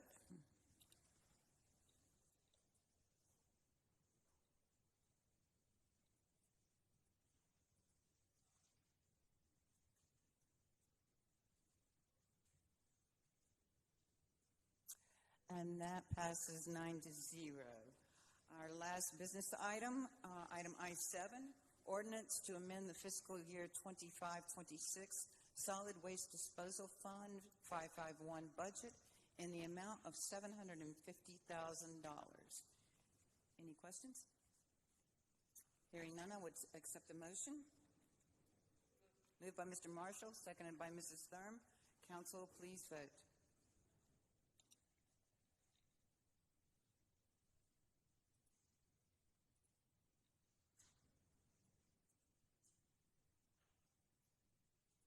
And that passes 9-0. That is the end of our agenda items. And I wanted to see if anyone has boards and commissions appointments for May 4th, 2026. I'm just going to go down the road. Raise your hand if you do, since it's getting kind of late. Ms. Parker? I do. I'd like to appoint Theodore Rhodes to the Guilford County Historic Preservation Commission. Do I hear a second? Second by Mrs. Thurm. All in favor, please say aye. Aye. That passes. All right. Anyone else? All right. Hearing none, we will start with council comments. Mrs. Thurm, I'll start with District 5. Thank you. We heard tonight, and we've been talking lately about data centers. This council is committed to making data-informed decisions, and we are in the process of learning and studying what works for our community, what's safe for our residents, how we find a balance between health and welfare of residents and the business community. We just have lots of questions, and we are in a learning phase. And for that reason, we'd like to request, Mr. Manager, that you consult with council if you hear of anything proposed, anything coming down the pike. We want to do our homework. We want to make sure that we create policies in line with our community. So if you would convey that to your staff and to us, we want to make sure that when something comes to you or to us, we fully understand the project and all the implications. So if you could keep that in mind, we would appreciate it. Yes, ma'am. Thank you. Other than that, I don't think I have anything at this time. All right, Mr. Marshall, District 4. Thank you, Madam Mayor. I want to thank everybody for coming to speak this evening. I was not here at the meeting the last time when speakers were here, but I will echo the same comments that many of my colleagues made. I support our city manager's ability to make this decision, and the process was transparent. There were council district meetings where many of the citizens in this room were there, and a decision was made. And with any decision, we may not all agree, but I trust the city manager to make that decision. Also want to speak to the bridge dedication that I attended this afternoon for Sergeant Dale Nix, who was killed protecting and serving the community. It was a very nice event with many people that were there. I'm sure Madam Mayor will speak on that as well, but appreciated all the community support there. Thank you. District 3, Ms. Parker. I have a couple of things. Usually we talk about where we were. I like to give some notice about where I'm going to be in May, but I want to give thanks for everybody who came to comment tonight. We're going to continuously get to know each other during our tenure here on council, and many of our leadership extends, y'all, well before the campaign trail. And I want to move with accountability now that I'm in this seat, to let everybody know that I'm a part of a subcommittee, which is the liaisonship in our vision, our collective vision that we're all having as council and building together, where I am going to be a part of the subcommittee that at the intersections of housing, safety, and downtown. And so I want to welcome the rest of the community to stay together as we move forward and build better and wider and longer tables. I want to speak to my colleagues on the dais. I have seen them, y'all, in our communities for well over a decade, and you can ask some of the people to the left of you. I've been in those seats before as a community leader. I deeply appreciate what you all are saying. It took me 16 years as a community leader to come on this dais, and so I just want us to get to know each other's leadership. You might not know the work that we've done before, but we can do work together now that we can share and build power together. And so in May, our new chief of police is coming to be sworn in, and that will then start on ways to which the community be welcome to engaging. And so we will be there with you as we continue this work together. I do also want to say it is Frank E. Fortune Day. Many of the council are certainly here because of those who came before us, and so Mr. Fortune was one of Greensboro's first black firefighters, and we had and I want to lift him up today because Madam Mayor was able to give him a proclamation honoring his 90th birthday and also the 90th anniversary of the Green Book. And so I was joined by Councilwoman Crawford and Black in that celebration. And so just to also give you guys a heads up, May is full. We will be outside May 8th.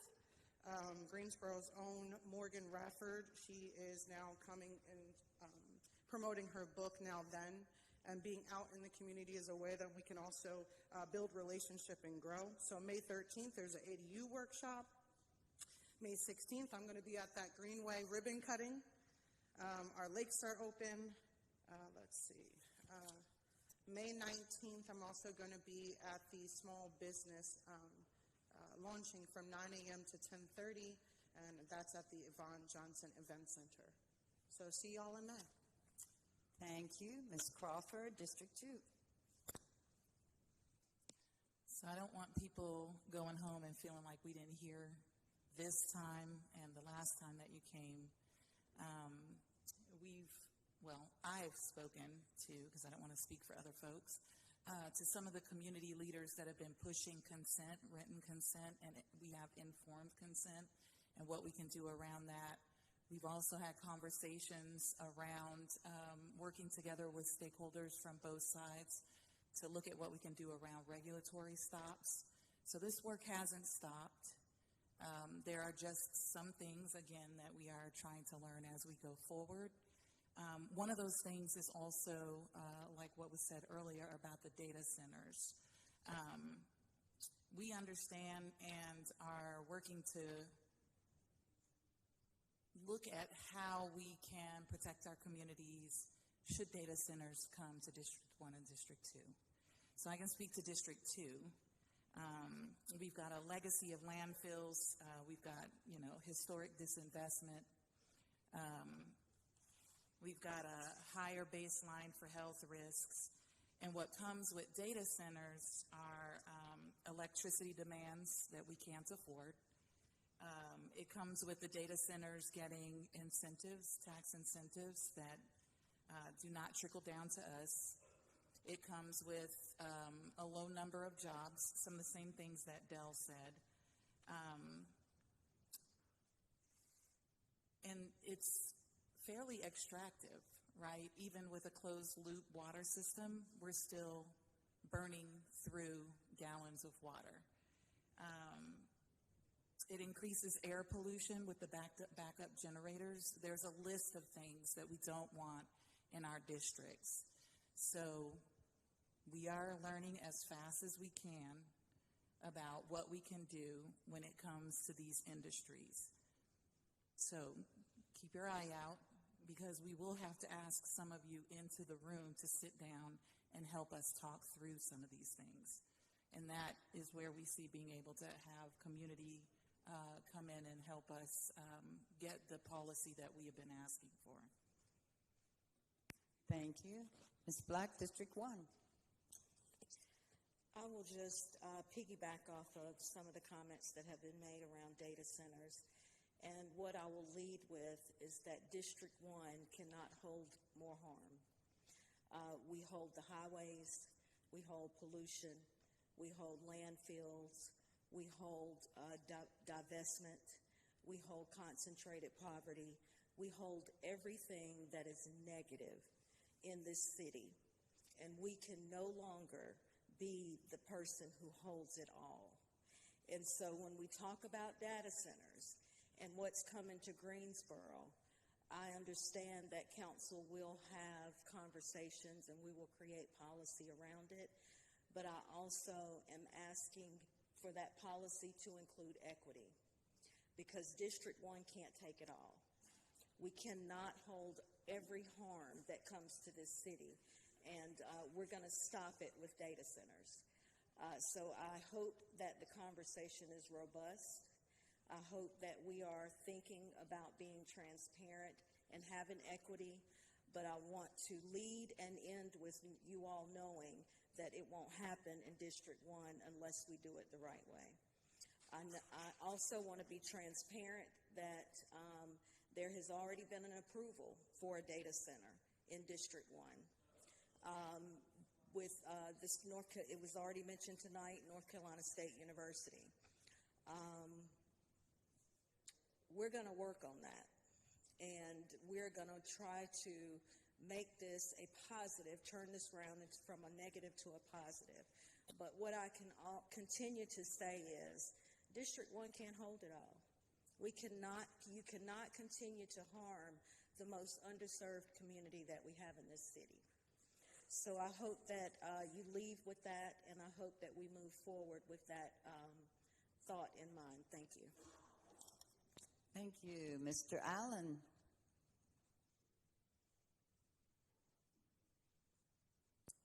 Thank you, Madam Mayor.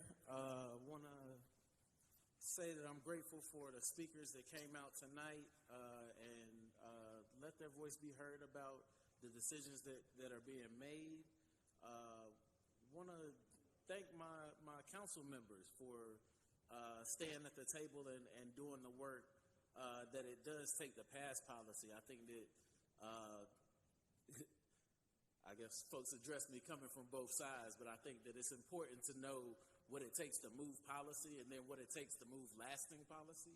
And so I think that it's really important right now in the moment that we're in, coming from somebody that was a part of a police accountability campaign that caused me to run for office, that we are very intentional about not only how we start, but how we finish this so that we can get the things done that we want to get done and so that they can remain lasting. And so I really do hear and feel the frustrations of the community feeling like they haven't been heard. I've been there before. But I do know that in the place that we're at, it's important that not only do we stay diligently with accountability, but we also stay diligent on the policy and on the procedures that we're looking to get to the finish line. And I can say that it's possible if we stick together and we continue to work and organize together, we can get the things that we want to see and accomplish the things that we want to accomplish. And it's going to take some discomfort. It's going to take folks feeling uneasy about what's going on. But I'd like to name that that's trust as well, even if when you're sitting in that easement, that it's going to take some trust and some faith for us to all get to the finish line together. So I appreciate everyone for speaking up. We do hear you. We are taking every voice into consideration, and that's just gonna have to, we're gonna have to keep working together to make sure that we're getting to where we want to be. Thank you. Mr. Holston. Thank you, Madam Mayor. I'm going to piggyback off of Councilmember Black when it comes to the data centers. Very similar to as we've had the conversation about housing and making sure that housing has an impact in all of our communities, that we don't overly concentrate in one or the other. Those conversations about data centers, if they are to occur, will receive the same treatment. I want to thank everyone for coming out today and sharing with your passion, with your feelings, and letting us know exactly how you feel about the decision with the chief of police. I do support the city manager's ability to make that decision, but I want you to say that it's important to know that the work will continue. The work that we have to do around policing, which I really see as the overarching issue is, we have the data, you've provided data, we have the data, and so we'll be looking at and we'll be having conversations about the policing, that data, and making sure and ensuring that our community remains safe. It's important to each and every one of us up here that we have a very safe community. And so we'll be having conversations about that. And I also want to say congratulations to our clerks, often overlooked, often on the sidelines, often in the shadows, but they're the ones that really make me and my fellow colleagues work and be effective. So thank you all very much. Thank you, Madam Mayor. Thank you. Mrs. Thurm had another item. Yes, sorry. I also wanted to thank everybody that has worked so hard on the closing of Studio 6. I know I've received some emails regarding that with concern over those folks and the folks that have been living at that hotel for quite some time under deplorable conditions. I want to thank Councilmember Holston for helping making sure that everybody had a place to go and that we, were able to relocate everybody that was displaced from the hotel. We're in the process of relocating all those folks. We need to make sure that our community is not living in these kinds of conditions. And it starts here and it moves forward. I just want to thank everybody. It was a hard road, and the past few days, I understand, have been very hard for our staff, for the caseworkers that have been involved, for Mr. Holston and his team, making sure that people were taken care of. And I just want to say I appreciate it. It's something that we have gone from sometimes hourly police calls at these hotels and in that area with unbelievable levels of violence and drug activity, etc. And I understand that we have not had any police calls there since we've done this and taken this action. And that's a huge step forward for the residents of District 5. So thank you to everyone that's been involved.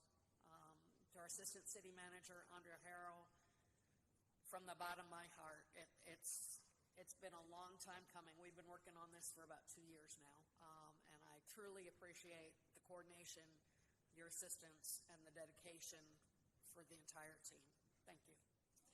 All right, and Mr. Holston, you had one last comment? Yes, Madam Mayor, since Tammy was talking about Studio 6, I do want to chime in here also. And there were some 128 units at Studio 6. 64 of those were occupied. And I will tell you that those residents, and you think of Studio 6, it is an extended stay facility, which you might think that folks would be there for 2 days or 5 days or the like. But what we found, and this is a bigger picture of what we see in our community, is that it's not just the housing, but it's all the other factors that come into play that encourage and motivate our residents to make decisions as to where they live. I have a picture of the residents as they were leaving, not of the residents themselves, but a picture of the facility. And you just don't think of someone leaving an extended stay location and having to get the big U-Hauls. The big U-Hauls where they're taking the mattresses and the pictures and the end tables. This was their home. This was their home. And these are residents, these are citizens of the city of Greensboro.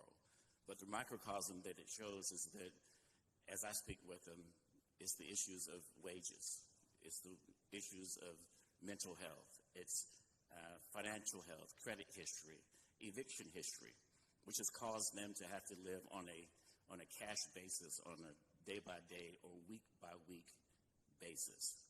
And we should not, no one in our community should have to live like that. And it's going to be incumbent upon us to do what we can from the city of Greensboro, from the county of Guilford, from the state of North Carolina, from this nation itself, to reach back and help as many of those who are in our community as we possibly can. We may not be able to help everyone, but it's going to be important that we reach out and we understand that by no matter of their own, these folks are in this situation and they need our help. And if I can say, and I probably shouldn't say it, but if there are any residents who are living at Studio 6, please reach out to the Greensboro Housing Coalition. Please reach out to the Greensboro Housing Coalition. We want to connect with you. Please do. Thank you. Thank you. Talking about Studio 6, we were able to get a fairly large church to donate money to Greensboro Housing Coalition to help with the movement, resources for people to have deposits and down payments. What I'm asking is if there are any other faith communities out there that are willing to also donate to Greensboro Housing Coalition. If you remember, we just got folks moved from the district, and now Studio 6. And as we begin to apply the new residential code, we're worried that there are more extended stays that will have to be closed down. And so this is going to have to be a public-private partnership to get folks moved. So we're really thankful for the church that has donated money, but we really need other faith communities to help us get these folks moved to safe places, safe, permanent places. All right, Ms. Black, one last comment, and then Ms. Really Mayor Pro quick, Tem. I could not be remiss without thanking the clerks. You have saved our life on many That's right. occasions with new council onboarding. You have been there walking that walk with us. You've let us change the dynamics of the office. And I just could not go by without saying thank you, thank you, thank you, because you have really kept us afloat, and we appreciate you. All right, Mayor Pro Tem Roth. Thank you, Mayor. Wanted to have a chance to say thank you to those who came out tonight and to express your concerns and to let you know that we honestly do hear you. As people who live and work in this community, we all have a role to play in ensuring that we have the community reflected in the way that we want. I have a 17-year-old son that will drive soon, and we think about these things on a regular basis. And as we are working with the new police chief and with the manager, and as a council, we will continue to hear you, whether in the rooms that whether you're in the room with us or not. So I do very much want to add my voice and say thank you for coming and thank you for continuing to express and engage. I also wanted to ask Mr. Manager on another note with Elijah Williams. I know how difficult it is to change contracting and procurement programs, and to do the work and the effort to be able to bring various contractors into that process is not. It's a task that takes years, oftentimes, to do. We did receive a letter from Mr. C.C. Lambert with C2 Contractors, raising some questions about procurement. I would appreciate if you would take a look at that and give us a response back. I would, and just let us know what are possible next steps with that. That would be appreciated. Yes, ma'am. Thank you. And last point, just want to say thank you to our clerks as well. They answer my calls all the time, which I very much appreciate because they're random, but I appreciate your help. All right, I'll be brief. Thank you, city clerks. It was nice to see your surprised faces when the video went on, so that was good. I don't know that we can ever surprise our city clerks with all the details they have to work with, but we sure did it today. So congratulations, and thank you all so much for the work you do, because it's hard for us when we're in the middle of needing something, wanting something, to say thank you every day, but it really everyone has expressed that, so it's heartfelt. Just a couple of things. We had the grand opening of Lumentum. Several people were here. We had the Pearl Small Business Awards at the Pearl on the Mayor's Committee for Persons with Disabilities. Fleet Feet won that award because they hire young people who have disabilities, and it's very heartwarming to see, and they were so excited. Many of us, I think almost all of us, were at the Resurgent grand opening, the medical facility on East Market Street that has community rooms, so many things. It's going to have some workforce development in there. It's going to be very exciting to have all of that. And yes, I was at the dedication along with several council members, Ms. Thurm, Mr. Holston, Mr. Marshall today, and it was a very emotional moment. The bridge over I-40 right there at the Sheets where he was killed was dedicated in his honor, and there will be a sign there stating such. So thousands of people going by there every day. His son was there, his wife, his family, his parents, his uncle spoke. It was a very emotional day for many people in the police department and beyond for the community. So I also want to express my thanks, and I really want to express my thanks for all of the speakers who stayed to hear the council comments. Normally we are sitting up here stating things. We heard you. We're working on a lot of things. It's really a little hard to just project all of the time the things we are working on. I think it's hard to express that every single day when we are, and I hate to use the word, but we're deep in the trenches working on things. So, feel free to reach out, see what we're working on. Any of us are willing to talk, and, that would be amazing, to keep the conversations going. So I appreciate you. I will move on to Mr. City Manager. Is there anything you have this evening? None tonight. Thank you, Mayor. And Madam City Attorney? Just want to say thank you. Yes. Thank you to the clerks for all that you do. I know I'm in your office all the time and you're in mine, so I certainly appreciate each and every one of you. Thank you. Thank you. All right. I will accept a motion to No. adjourn. Hold on. Oh, Ms. I'm Parker? sorry. I always Go do that. ahead. I do want to reiterate the directive of prior to any data center item moving on our agenda, that we do clear all of the concerns, as Councilmember Thurm has said. My biggest concern is our huge investments and the way in which we're anchoring regional water work. And so I do want to know the impact on the whole entire city and our future plans for intentional growth of the city. Thank you. Great. Thank you. All right. I would accept a motion to adjourn. Moved by Mr. Holstone. Who was the second? Seconded by Ms. Black. We are adjourned. Thank you so much.